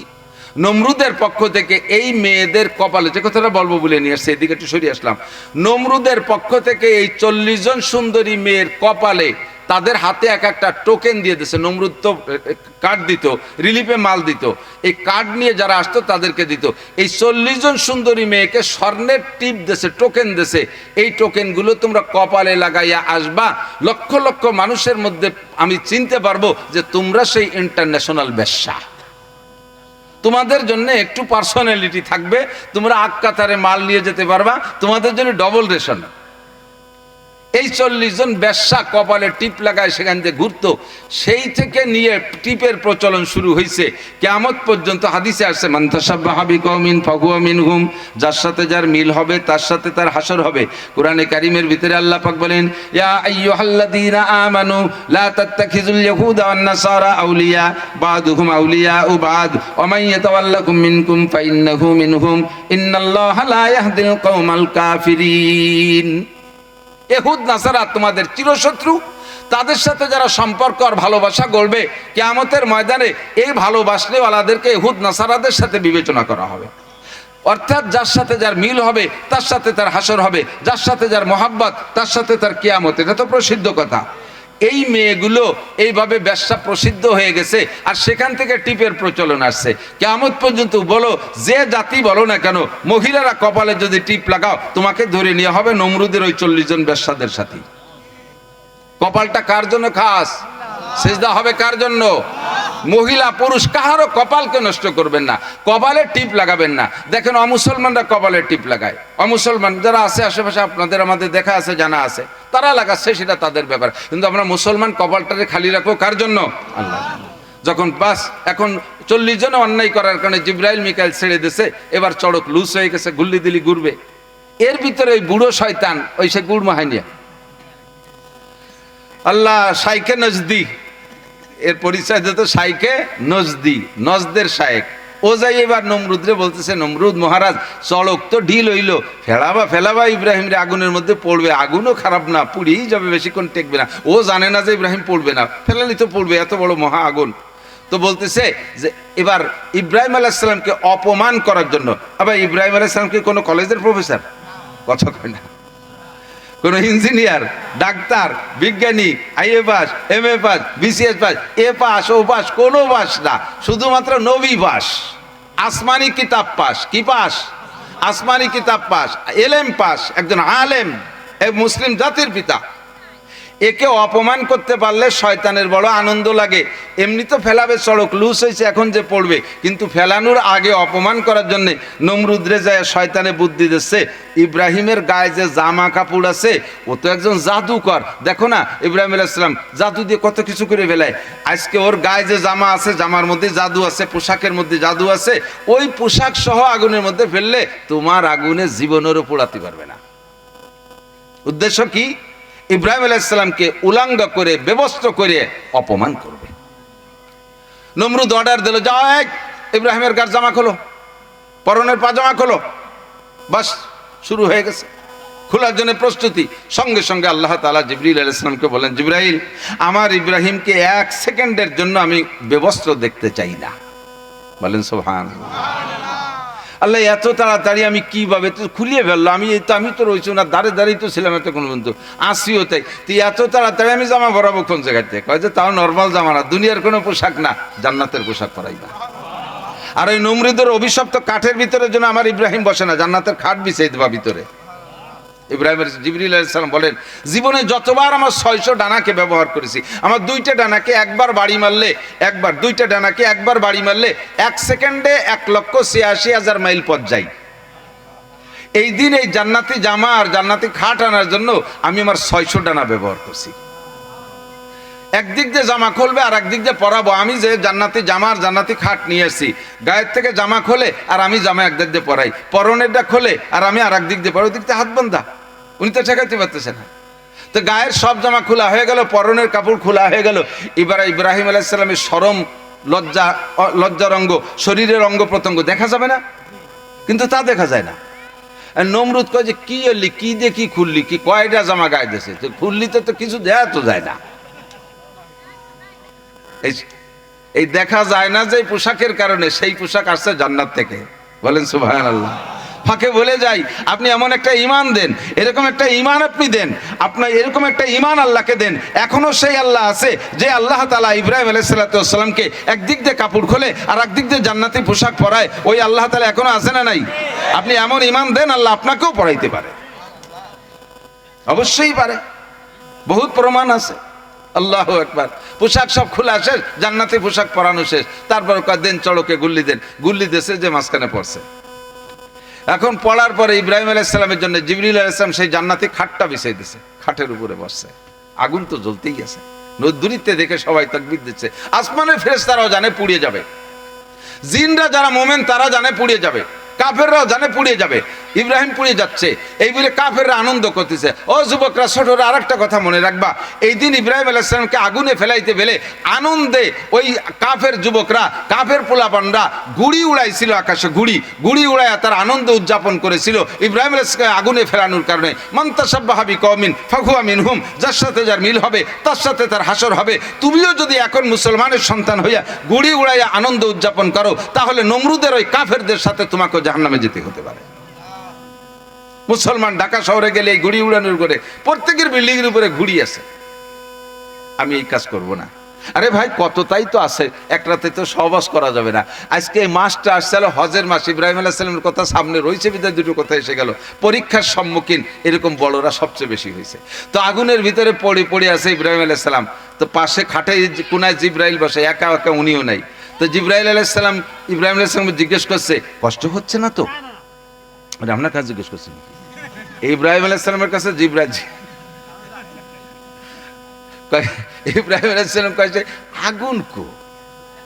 কয় দেখেন তাকাইয়া, আগুনে এমন একটা বিস্ফোরণ ঘটাইছে, এই আগুনের তর্জন গর্জন দেখে নমরুদ সরে চলে গেছে। ও চলে গেছে দূরে, 50 মাইলের ভিতরে যা ছিল সব পুড়ায় ছারখার করে দিয়েছে। চেরাগে রাগে ইজ্জত বর ফুরুজত, কাছে কাস্তাব জানাদ রে শাস বসুজাত। ধর্মের বাতিকে নিবেনোর জন্য, তুমি যদি কোন ধর্মের বাতিকে নিবেনোর জন্য মুখ দিয়ে ফু দিয়ে নিবেইতে চাও, ওই আগুন ব্যাক করে তোমার মুখ, মাথা, চুল, দাড়ি পোড়াইয়া ছাই করে দিতে পারে। কাজেই যা করো আর না করো, যত যা করো দোস্ত, সাবধান থাকবা। হাতি খাবা, হাতির বাচ্চা খাবা না। হাতি খাবা, একটা প্রবাদ আছে না, মুরব্বীরা জানা আছে না, হাতি খাও, হাতির বাচ্চা খেও না। এই কথাটা তর্জমা বুঝে নেন। হাতিকে যদি বুড়ো হাতিরে মারিয়ে ফেলেন তাহলে প্রতিশোধ নেওয়ার কেউ থাকলো না, কিন্তু হাতির বাচ্চা যদি খেয়ে ফেলেন, তার মা বাপ যদি বেঁচে থাকে, তাহলে আপনি গাছে উঠবেন, গাছের গোড়া খুঁজে ফেলবে, বিল্ডিংয়ে উঠবেন, বিল্ডিং ভেঙে ফেলবে। হাতি খান, হাতির বাচ্চা খেয়েন না। আল্লাহ কয় নমরুদ আমার বিপক্ষে, আমার ইব্রাহিম দুনিয়ায় যার আগের থেকে নমরুদ 100-150-200 বছর পর্যন্ত খোদাই দাবি করেছে, আমি কিচ্ছু বলি নাই। আমার পদ নিয়ে কাড়াকাড়ি করছে, আমি খালি মুসকি মুসকি হাসি, নমরুদ তোরে আমি না বানালি তুই অতি পাচ্ছি না, তোরে আমি বানালাম আর ওই তুই আমার পদ নিয়ে কাড়াকাড়ি করিস। আল্লাহ মুসকি হাসে কিন্তু কিছু কয় না। 200 বছর পর্যন্ত খোদাই দাবি করেছে, আল্লাহ কিচ্ছু বলে নাই নমরুদকে। হাতি খাইছে, আল্লাহ কিচ্ছু বলে নাই। কিন্তু যখন ইব্রাহিম আলাইহিস সালামের গায়ে হাত দিছে, আল্লাহ পাক আর সহ্য করতে পারছে। আগুনে এমন একটা বিস্ফোরণ ঘটাইছে, 50 মাইলের মধ্যে যা আছে সব সাফ। ইব্রাহিম আলাইহিস সালামের কিচ্ছু হয়নি। এই যে আগুনে পোড়াইলো না, কার হুকুমে? কুলনা ইয়া নারু কুনি বারদাম ওয়া সালামান আলা ইব্রাহিম। আল্লাহ বললেন, এই আগুন আমার ইব্রাহিমের জন্য শান্তিদায়ক ঠান্ডা হয়ে যায়। এটা হলো অগ্নি পরীক্ষা। ও জায়গায় যদি ইব্রাহিম আলাইহিস সালাম বাইরে থাকতে বলতেন এত বড় আগুনে পড়লে পুড়বেন না, এটা কিন্তু ইব্রাহিম জানেন না। ইব্রাহিম জানেন যে পুড়ে তো যাবই, তবে পড়ার পরে আমি ইমানের সাথে যদি পুড়ি, নমরুদের আগুনে পড়লে জাহান্নামের আগুনে পোড়া লাগবে না। বলেন, নমরুদের আগুনে পড়লে জাহান্নামের আগুনে পোড়া লাগবে না। এই বিশ্বাস নিয়ে উনি শহীদ হওয়ার নিয়েতেই রেডি ছিলেন। উনি যদি এতটুকু সময় চাইতেন, আমারে একটা দিন সময় দেন, দেওয়া হতো। 5টা দিন সময় দেন, দেওয়া হতো। 1 বছর সময় দেন, দেওয়া হতো। 10 বছর সময় দেন, তাও দেওয়া হতো। উনি বলেন কোনো প্রয়োজনই নাই আমার সময়, আমি এক কথায় বিশ্বাস, আমানতু বিল্লাহ, আমি বিশ্বাস করি সৃষ্টিকর্তা কে, বাঁচানেওয়ালা কে, মারনেওয়ালা আমার আল্লাহ, খিলানেওয়ালা আল্লাহ, পিলানেওয়ালা আল্লাহ। কাজে আমার এখানের কাল বিলম্বের দরকার নেই। আল্লাহ তাআলা কি পুরস্কার দিচ্ছেন? জান্নাতি জামা, জান্নাতি খাট পালং। বলি সুবহানাল্লাহ। এরপরে লাস্ট পুরস্কার পরীক্ষা যেটা, এই পরীক্ষা উনি পাস। এরপরে আর এক লাস্টের পরীক্ষা যেটা, সেটা হলো সন্তান জবাই করার পরীক্ষা। জানেন সবাই, সিজন আসছে, একটু বলে যাই। সন্তান জবাই করা, সন্তানটাকে প্রথম দিলেন বনবাসে। যতদিন সন্তান ছিল না, ইব্রাহিম আলাইহিস সালাম আল্লাহ খোঁজে। সূর্য উঠছে, কয় এটা বড় আল্লাহ। কিছুক্ষণ পরে ডুবিয়ে গেছে, কয় না, যে ডুবিয়ে যায় সে আল্লাহ হতে পারে না। পরে উঠছে চাঁদ, সূর্য উঠা ডুবার পরে চাঁদ উঠছে, কয় তাহলে এইটা মনে হয় আল্লাহ হবে। কয় যে পরে দেয় যে সকালবেলা সে চাঁদও ডুবে গেল, কয় যে ডুবে যায় সে আল্লাহ হতে পারে না। তারকারাজি মনে হয় আল্লাহ হবে, ক্ষমতাবান, ক্ষমতাশীল আল্লাহ। তো কিছুক্ষণ পরে দেখে যে তারকা ডুবে, কয় যে ডুবে যায় সে আল্লাহ হতে পারে না। এভাবে ছেলেবেলার থেকে আল্লাহকে খোঁজে, ছেলেবেলা থেকে আল্লাহকে খুঁজে ইব্রাহিম আলাইহিস সালাম খুঁজতে খুঁজতে আল্লাহকে পেয়েছেন। বয়স তখন 98 বছর, নবুয়তি পেলেন। মাঝে তো এই ঘটনাগুলো বহুত ঘটে গেছে, নমরুদ ইত্যাদির দিকের সাথে। 98 বছর বয়সে সন্তানাদি কেউ নাই, বলতেছে রব্বি হাবলি মিনাস সালিহিন, আল্লাহ আমি তো চলে যাব, আর তো কোনো নবী আপাতত নাই, আমার বংশে যদি একটা নেক সন্তান হইতো, আমার তোমার এই দিনের কাজ সে প্রচার করতো, সে কাজগুলো করতো। আল্লাহ পাক তার দোয়া কবুল করছেন, তাকে একটা নেক সন্তান দিয়েছেন। সন্তানটার নাম ইসমাইল আলাইহিস সালাম। সন্তানের নাম কি? কিছুদিন আগে শুনেছিলেন ইহুদিরা চক্রান্ত করে ইসমাইলের পরিবর্তে ইসাক আলাইহিস সালামের, ইব্রাহিম আলাইহিস সালামের প্রথম সন্তান বানানোর চেষ্টা করতেছিল। সেটা মোটামুটি টিকতে পারে না উলামায়ে কেরামের দলিলের সামনে। তো ইসমাইল আলাইহিস সালামের জন্ম। ইসমাইল আলাইহিস সালাম আবার কেমন হয়েছে? হুজুর আলাইহিস সালাতু ওয়াস সালামের নূরে নবুয়াত দুনিয়ায় পাঠানোর একটা শুরু আর সূচনা করেছেন আল্লাহ তাআলা ইসমাইল আলাইহিস সালামের থেকে নিয়ে। ইসমাইল আলাইহিস সালামের চেহারার ভিতরে নূরে নবুয়াত চমকাইতো, দেখতেও যেমন, সর্বকিছু দিয়ে আল্লাহ পাক নিজেই বলেন আমি তাকে হালিম, একটা ধৈর্যশীল সন্তান দান করছি। ফাবাশশারনাহু বিগুলামিন হালিম, আমি তাকে একটা ধৈর্যশীল সন্তানের সুসংবাদ দিলাম। বয়স 98। বয়স কত? 98। 10 বছর বয়স কম স্ত্রীর, অথবা উনার বয়স 110, 108, আর স্ত্রীর বয়স 98। এই 10 বছরের পার্থক্যের ভিতর দিয়ে এই বুড়োকালে সন্তানের সুসংবাদ, জন্ম হয়ে গেল বাচ্চার। ইসমাইল আলাইহিস সালাম দুনিয়া আসলেন। এখন এতদিন পর্যন্ত আল্লাহকে খুঁজেন, শুধু আসমানের দিক তাকায়। এখন যখন বুড়োকালে, এটি খেয়াল করেন, খেয়াল করতেছে না, মানুষের সময় মতো 22, 23, 24, 25 বছর বয়সেই তো বেশিরভাগ বিয়ে করে। আর ইদানিং তো আল্লাহর রহমতে আরো কাছায় গেছে, 12, 14, 15, 16 বছরে বিয়ে হয়ে সাফ করে ফেলাই দিচ্ছে। তো মোটামুটি বিয়ের ভালো একটা বয়স 23, 24, 25 বছর। এই বয়সে বিয়ে করলে বাচ্চা একটা হইলে অনেক সময় কিন্তু লজ্জায় প্রথম সন্তান দেখতেও যেতে চায় না, লজ্জা বোধ করে। আমি এত তাড়াতাড়ি আব্বা হয়ে গেলাম, সবাই কি করবেন, একটু লুকায় ফেলায় থাকে। আস্তে আস্তে আস্তে আস্তে বাপ বেটার সম্পর্ক হয়। তো এইভাবে 4-5টা ছেলে মেয়ে হয়ে গেছে। সে মাঝ বয়সে যে স্ত্রী মারা গেছে, বুড়োকালে যদি আর একটা বিয়ে করে, আর সেই কালে যদি একটা সন্তান হয়, আগের গুলো কেমন সব শতালু হয়ে যায়, তাকে সাথে ভালো সম্পর্ক দেয় না। এই বুড়ো আগের ডুন্ডে জীবনেও করলে আরে নাই, বুড়ো কালে যেটা হয়েছে ওরে কপাল, তার আউলাকের চুমো দেয়, মুহি চুমো দেয়, ভাষায় চুমো দেয়, কি আদর। আগের ছেলে মেয়েকে দেও, বুড়োর কুয়োরা দেও, তামাশা করতে থাকে। তো বাহারহাল বুড়োকালে যদি এরকম সন্তান হয়, তার প্রতি টান বেশি হয়। ইব্রাহিম আলাইহিস সালামের একমাত্র সন্তান, তা বৃদ্ধ বয়সে। এই নিয়ে যে কি মোহাব্বত, আল্লাহ পাক রব্বুল আলামিন বলতেছেন ইব্রাহিম আমার ভালো থাকতেছে না, তুমি একদিন উপর দিক চাইতে আর আমারে তালাশ করতে, আর এই যে তোমার ছেলে হওয়ার পরে খালি ছেলে রে দাও, ঘুরি ঘুরি উপর দিকে একটু কম তাকাও, ওই ছেলেরে বাড়ি রাখতে পারবে না। তা কোন জায়গা তো নিয়ে যাও। জিবরিল আলাইহিস সালামকে দিয়ে বুরাক দিয়ে পাঠাইছে, বুরাকের পিঠে উঠাইয়া জিবরিল আলাইহিস সালাম, ইব্রাহিম আলাইহিস সালাম, সারা আলাইহিস সালাম আর ইসমাইলকে তিনজনকে নিয়ে রওনা দিয়েছে মিশর থেকে। যাইতে যাইতে যাইতে যাইতে কয়েক হাজার, প্রায় 3000 কিলোমিটার পথ যাইয়া এই জায়গাটা যেখানে হাজী সাহেবরা গেছেন দেখছেন, এখন তো মোটামুটি উঁচু করতে করতে অনেকটা সমতল করে বেড়াইছে। এখনো কিন্তু কাবার পাশ দিয়ে যে মক্কার শহরের ভিতর দিয়ে যে সমতল, সে সমতলের চাইতে কাবা ঘরের স্থানটা যেটা অবস্থান যেখানে, ওটা কিন্তু বড় একটা পুকুরের ভিতরে। 19 সালে হজে গিয়েছিলাম, বিশাল বৃষ্টি, কাবা ঘরের এই পাশ দিয়ে হেরেমের ভিতরে মাজা পানি হয়ে গেছে। এর কয়েক বছর আগে বড় বৃষ্টি নামছে, চতুর্দিক দিয়ে শুকনা, ওর মাছ মানে শুকাই গেছে, পানি টেনে গেছে, মাঝখানে এত পানি যে হাজী সাহেবরা সাতরাইয়া কাবাঘর তওয়াফ করছে। ওটা একটা বড় পুকুরের মতো, ওখানেই কাবাঘর। কাবাঘর ছিল না, কাবাঘরে শুধু পুতা ছিল, ভিটেটা ছিল। তো ওই জায়গা নিয়ে রাইখা চলেই গেলেন, কোনো মতো ফিরে তাকাচ্ছেন না। আল্লাহর হুকুম রেখে যেতেই হবে, এটা আর একটা পরীক্ষা। বাস যেই পথে যাচ্ছিলেন সেইটা রাস্তার নাম রাখছে সারে ইব্রাহিম খলিল। যারা হাজী সাহেব গিয়েছেন তারা জানে ইব্রাহিম খলিল রোড বলে। ওই ইব্রাহিম খলিল রোড দিয়ে ইব্রাহিম আলাইহিস সালাম যাইতেছিলেন, পাহাড়ের ভাজে ভাজে এরকম রাস্তা ছিল, এখন পাহাড় কেটে অনেকটা কমায় ফেলাইছে। লাস্টে ইব্রাহিম আলাইহিস সালাম সন্তানের টানে সহ্য করতে না পারে পিছনের দিক ফিরছে, একবার একটু শেষ নজর পিছনের দিক ফিরবেন ভাবছে। সারা আলাইহিস সালাম ডাক দিয়ে বলছে, হে আল্লাহর খলিল, জীবন শেষবারের মতো আপনি বাচ্চাটাকে একবার দেখে যান। উনি একবার ফিরছেন, একবার তাকাইয়া দ্বিতীয়বার আর তাকাইনি, চোখ মুছতে মুছতে চলে গেছে। কত বড় পরীক্ষা! 100,000 মাইলের মধ্যে কিচ্ছু নাই, কোনো মানুষ নাই, কোনো জন নাই, কোনো বাড়ি নাই, কোনো ঘর নাই, কোনো গাছপালা, কিচ্ছু নাই, এরকম একটা জায়গা রেখে গেলেন। এটা আল্লাহর একটা পরীক্ষা। এমন করে 13 বছরের ভিতরে একটা চিঠিও দেয়নি, আসার হুকুম হয় না, ভিতরে তো জ্বলিয়ে যাচ্ছে। 2 মাপুতি এখানে কোনো মতে আছে, খেয়ে দিয়ে বেঁচে আছে, আল্লাহ ব্যবস্থা করছে। পরে অনেক গড়বড়ি হয়ে গেছে। 13 বছর পরে স্বপ্নে দেখতেছে যে তারা জবাই করতেছে। তো এই 13 বছর পরে স্বপ্নে দেখছে জবাই করতেছে। তো 3 বার লম্বা কিচ্ছার মাথার টুক বলতেছি, তো সুরা নিয়ে সুরায় ধার দিয়ে চাদরের নিচে সাইরিয়ে সেই মিশরের থেকে চলে আসছে, আইসা কাছে আসছে, একটু কাছে আসছে, এখনো বাসায় ঢোকে নাই। দেখে যে বাসার পাশে কাবার অদূরে একটা ছেলে খুব সুদর্শন, তো 3 মাসে তার ধুয়ে গেছে, আর 13 বছর পরে এসে তার চেহারার তো চিন্তিত সমস্যা, সেই দিন কোনটা। তো দেখে যে বসে বসে খেজুর গাছের ডাল চটা বানাইতেছে, ছেলেটা চাচতেছে, 13 বছর, বেশ মোটামুটি লম্বা সময় উঠছে। তো বলতেছে, আসসালামু আলাইকুম মাসমু কিয়া বুনাইয়া, সালাম দিয়ে বলতে, বাবা তোমার নাম কি? তো ইসমি ইসমাইল ইবনু ইব্রাহিম খলিলুল্লাহ আলাইহিস সালাতু ওয়াসসালাম। বলেন না সুবহানাল্লাহ। পরিচয়টা কত সুন্দর দিলেন। এটা মায়ের প্রশিক্ষণ, এটার জন্য কথার সাথে কথা এসে যায়। সন্তানদের কথা বলা শেখাবে মা, এজন্য ভাষার নাম মাতৃভাষা। ভাষার নাম কি? মাতৃভাষা। বাপের ভিটায় বসবাস করে, ভিটের নাম মাতৃভূমি। ভিটের নাম কি?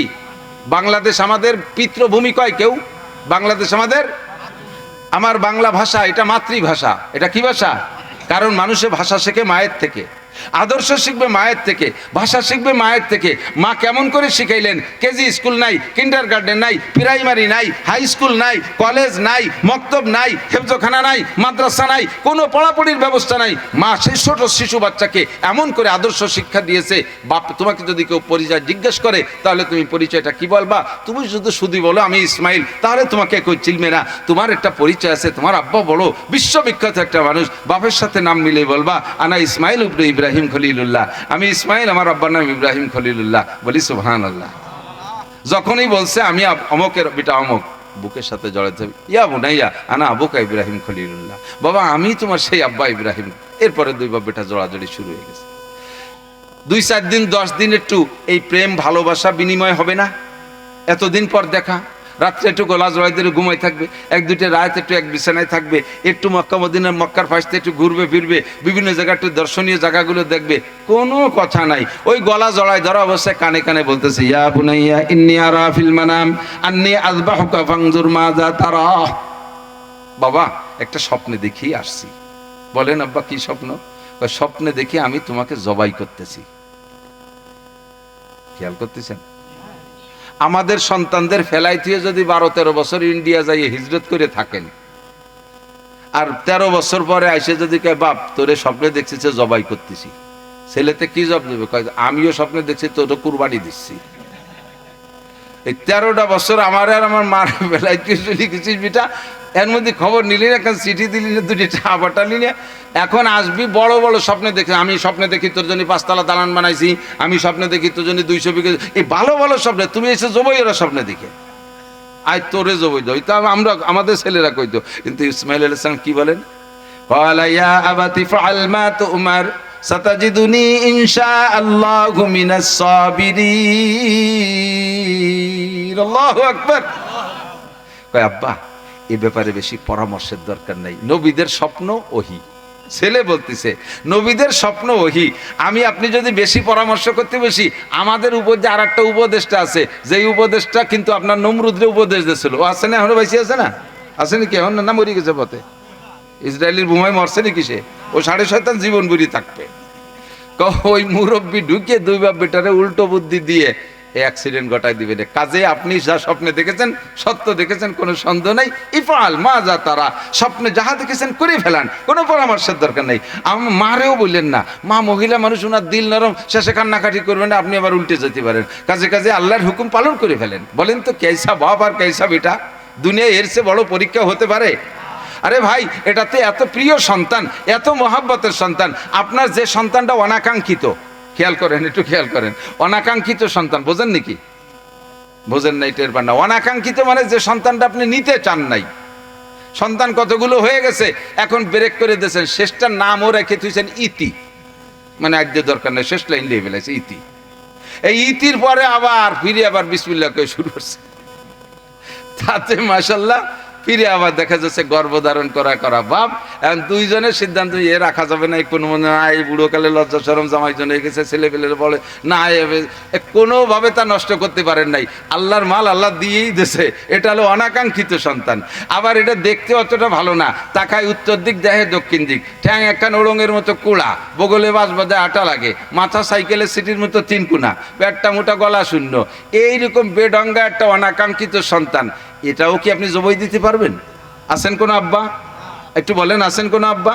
আমার বিশ্বাস আব্বা যে সে হতে পারে না, মানুষ আব্বা হতে পারে না, ঠিক কি না? তা আপনার অনাকাঙ্ক্ষিত সন্তানটারে আপনার আরো 5টা আছে, এইটারে জবাই দিতে পারবেন না, আর একটি মাত্র সন্তান আর নেই, এইটাকে জবাই করার হুকুম। আব্বা রেডি, সন্তানকে করে ফেলান, চলো তো এখান থেকে চলে যাই। নিয়ে গেলেন মেনায়, দেখে আসছি সে জায়গাটা যেখানে জবাই করেছিলেন, সেই জায়গাটা একটা ছোট্ট একটা মিনার করা আছে। ওই জায়গা নিয়ে যাওয়ার পথে 3বার শয়তানে ধোঁকা দিছে, বলার সময় নেই, সময় শেষ হয়ে আসে। এবার ওখানে নেওয়ার পরে শয়তানে একে হলে ইব্রাহিম আলাইহিস সালাম রে ইসমাইল আলাইহিস সালাম পরামর্শ দেয়। আরে খেয়াল করেন, ইসমাইল আলাইহিস সালাম আব্বা আমি তো আপনার একমাত্র সন্তান, আমার মায়েরও একমাত্র সন্তান, আমার জামাটা খুলে একটু রাখেন, জামাটা খুলে রাখেন, পরনেরটা থাক, গাঢ়টা খুলে রাখেন, আর ওই জামাটা যাওয়ার সময় আমার মার কাছে একটু দিয়ে যাইয়েন। এর এক একটা কথা কেমন যেন আসমান ভেঙে পড়তেছে মাথায়। কেন বাবা জামা খুলে দিয়ে যাব কেন? আব্বা আপনি আজ থেকে 13 বছর আগে আমাকে এখানে রেখে গেছেন, আমাকে আমার মাকে ফেলে রেখে গেছেন, আশেপাশে কোনো মানুষ ছিল না, জনমানবহীন, কোনো খাবারের ব্যবস্থা ছিল না, সামান্য একটু খেজুর একটু পানি দিয়ে গেছিলেন, সব 1-2 দিনের ভিতরে শেষ। আমার মা আমাকে কোলে করে জড়িয়ে এখানে পড়ে আছে, কোথাও যাই নাই, কোনো অন্য সিদ্ধান্ত নেই নাই, সব দুঃখ বেদনা সব কিছু ধুলায় মিশিয়ে দিয়েছে আমাকে বুকের সাথে জড়িয়ে। আপনি নিশ্চয়ই আমাকে জবাই করে আমার মায়ের কাছে থাকবেন না, আপনার রবের হুকুমে যেখানে হুকুম হয়েছে সেখানে চলে যাবেন। আমার মা একা একা কিভাবে থাকবে? জামাটা একটু দিয়ে যেন, আমার মা আমার জামাটা বুকের সাথে জড়িয়ে ধরে একটু সান্ত্বনা নিতে পারবে। ইব্রাহিম আলাইহিস সালাম অন্য দিক ফিরে শুধু চোখ মুছে, আব্বা আমার হাত পা একটু ভালো করে বেঁধে নিয়েন। কই কেন জবাই করার সময় তুমি দৌড় মারবা? কয় না, দৌড় মারবো না, আমার গলায় যখন ছুরি পড়বে আমি তখন অসহ্য হয়ে যাব, চেতনা থাকবে না, আমি এই অজ্ঞানের ভিতর দিয়ে সাটাসাটি দাপাদাপি করব, আমার পা নাড়াচাড়া করতে গিয়ে যদি আমার একটু পা আপনার গায়ে লাগে, আপনি হলেন আল্লাহর খলিল, মুসলিম জাতির পিতা, আপনার গায়ে আমার পায়ে লাথি লাগলে আমি কুরবানি হয়ে গেলে আমার এই কুরবানি হয়তো কবুল হবে না, এই জন্য হাত পা ভালো করে বেঁধে নিয়েন যাতে আমার পা আপনার গায়ে না লাগে। মাত্র 13 বছরের বাচ্চা। আব্বা আপনার চক্ষু দুটো বেঁধে নিয়েন। কয় কেন চোখ বাঁধবো কেন? কয় আপনি আমার চেহারার দিকে তাকায় জবাই করতে পারবেন না, আপনার হাত অচল হয়ে যাবে, আপনার হাত সল হয়ে যাবে, কাজে চোখ বেঁধে নিয়েন, ছুরিটাকে ভালো করে ধার দিয়ে নিয়েন, ভালো করে ধার দিয়ে নিয়েন, নইলে আপনি জবাই করতে গেলে আপনার হাতে শক্তি থাকবে না, যাতে ছুরির ধারে আমি জবাই হয়ে যাই। এমন করে এক একটা কথা ইব্রাহিম আলাইহিস সালামকে বলেন। আর ইব্রাহিমের উপরে যেন পাহাড় চেপে আছে, কিন্তু ইব্রাহিম আলাইহিস সালাম কোনোভাবে দুর্বল হলেন না। উনি বললেন, মোহাব্বত মে পেদার বেটে কুকর দেতে হ্যাঁ কুরবানি, জবিহুল্লাহ কে कहलेते हैं जो फर्जंद लासानी। তোমার মতো ইসমাইল 100 জন আমাকে দুর্বল করতে পারবে না। তোমার মতো 1000 ইসমাইল যদি আমার সন্তান হইতো, সবগুলোকে যদি জবাই করতে হুকুম করতেন আমার রব, আমি আমার রবের হুকুমকে সন্তানের উপরে প্রাধান্য দিয়ে যাইতাম। এর চেয়ে বড় কঠিন পরীক্ষা হইতে পারে না। অবশেষে সে পরীক্ষায় পাস। লম্বা কিসসা, সময় বেড়ে যাচ্ছে। তো এইটা কুরবানি সামনে আসতেছে, এই কুরবানি সামনে আসতেছে। এই ইসমাইল ইসলামকে বাঁচানো হয়ে যাওয়ার পরে এরপরে অর্ডার হলো, কি করো, কাবা ঘর পুনঃসংস্করণ করো। আদম আলাইহিস সালাম দুনিয়ায় আসার 50,000 বছর আগে আল্লাহ তাআলা ফেরেশতার মাধ্যমে কাবা ঘর নির্মাণ করেছিলেন। সব নবী রাসূলরা ওখানে ইবাদত করেছে নূহ আলাইহিস সালামের বন্যার আগ পর্যন্ত।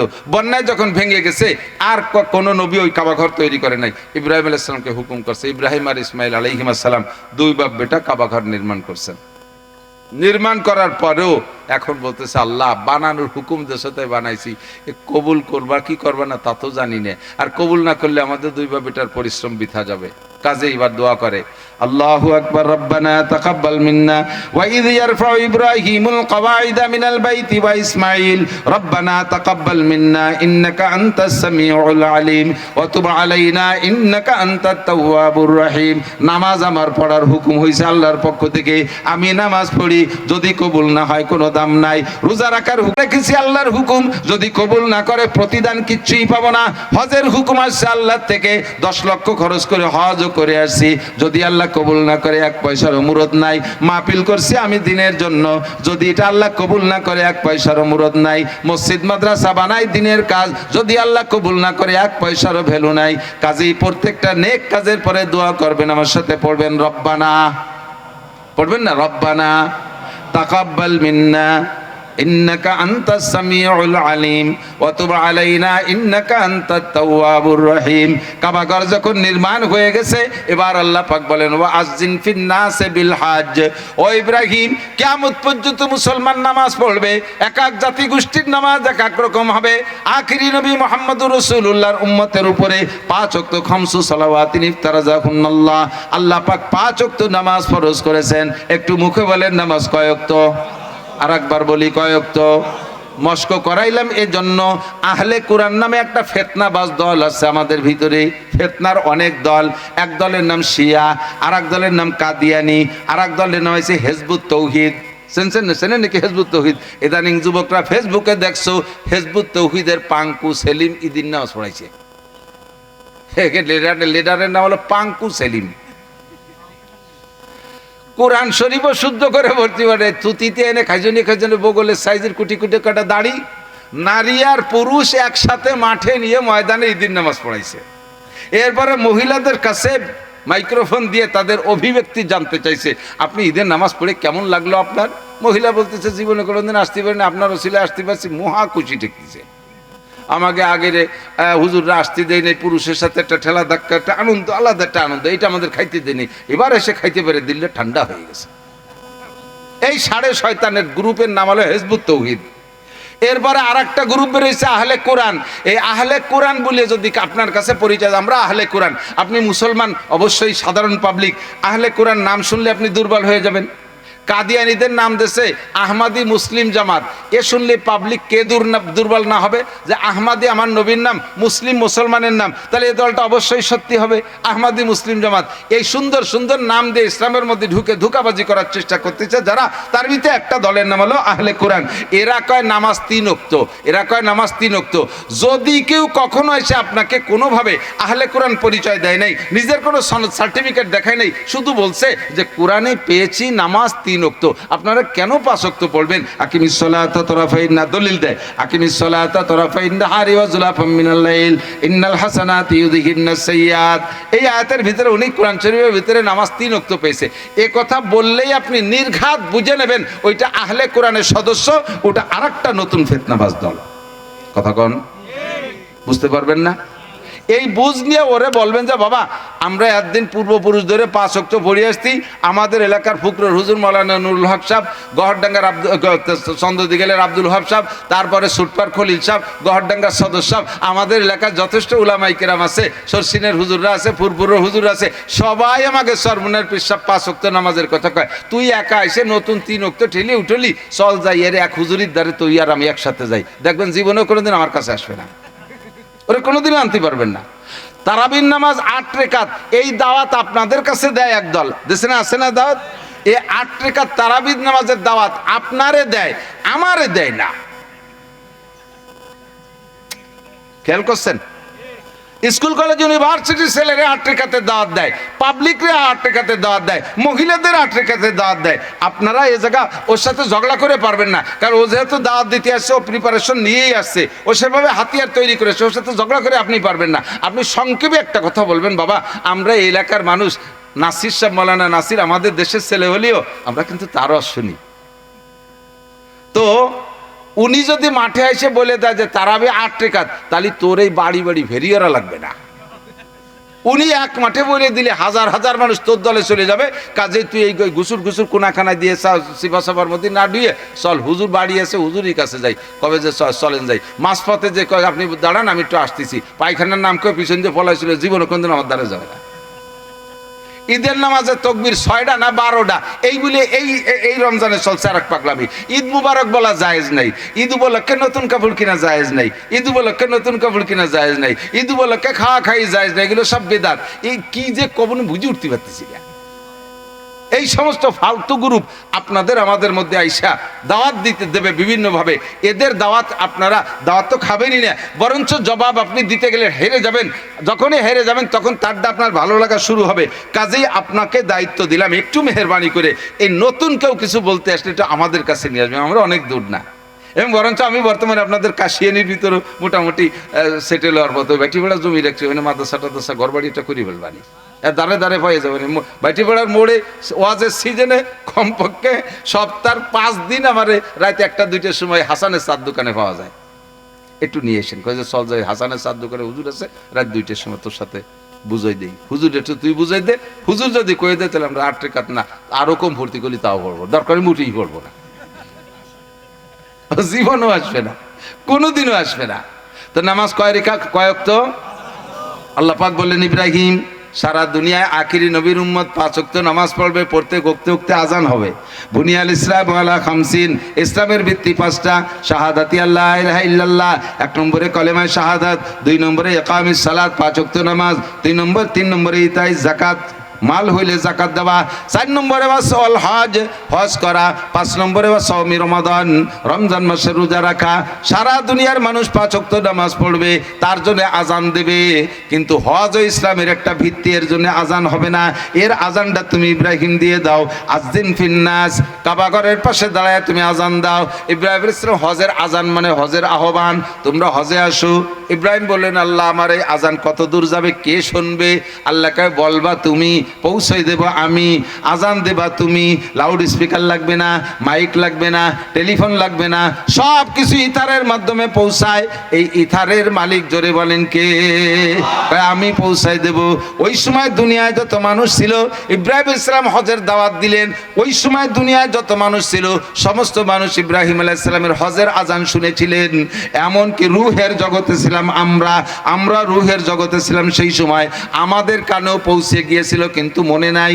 আমরা ওখানে বসে ইব্রাহিম আলাইহিস সালামের এই হজের আজানের জবাব দিতে হয় লব্বাইক বলে। কি বলে? লব্বাইক বলে। আমরা সেখানে লব্বাইক বলেছিলাম, আবার অনেকে বলে নাই লব্বাইক। হাদিসের ভিতরে লেখে, তাফসীরের মধ্যে লেখে, যারা ওই দিন রূহের জগতে থাকা অবস্থায় ইব্রাহিম আলাইহিস সালামের হজের আজানের জবাব লব্বাইক বলে বলেছিলেন, দুনিয়ায় আসার পরে ওই লোকটা কাবা ঘরের থেকে যত দূরে বসবাস করুক না কেন, যত দূরে তার ঘর বাড়ি হোক না কেন, আর যত অভাবী আর গরিবই হোক না কেন, কোনো না কোনো মিডিয়ায়, কোনো না কোনো মাধ্যমে আল্লাহ পাক তাকে জীবনে একটা বার হলেও কাবা ঘর দেখার তৌফিক দান করবে। হজ উমরা করার তৌফিক আল্লাহ তাআলা দান করবে। যারা গিয়েছেন তারা নিশ্চিত হতে পারেন আপনি ওই দিন লব্বাইক বলেছিলেন। এরপরে এও বলা হয় যদি কেউ 5 বার লব্বাইক বলে থাকে রুহের জগতে, দুনিয়ায় আসার পরে সে 5 বার হজ উমরা করবে। যদি 10 বার বলে থাকে তাহলে 10 বার, যদি একবার বলে থাকে তাহলে একবার। কে কয়বার বলছেন জানি না, আলহামদুলিল্লাহ আমার মনে হয় 8 বারের ব্যাপারে শিওর, আমি 8 বার গেছি আলহামদুলিল্লাহ। আমার ছেলেরা 4 জন গেছে। বিশ্বাস যে তাহলে আমরা কয়বার বেটা লব্বাইক কইয়েই আইছি। আপনার কি মনে একটু শখ হয় না হজে যাবেন না?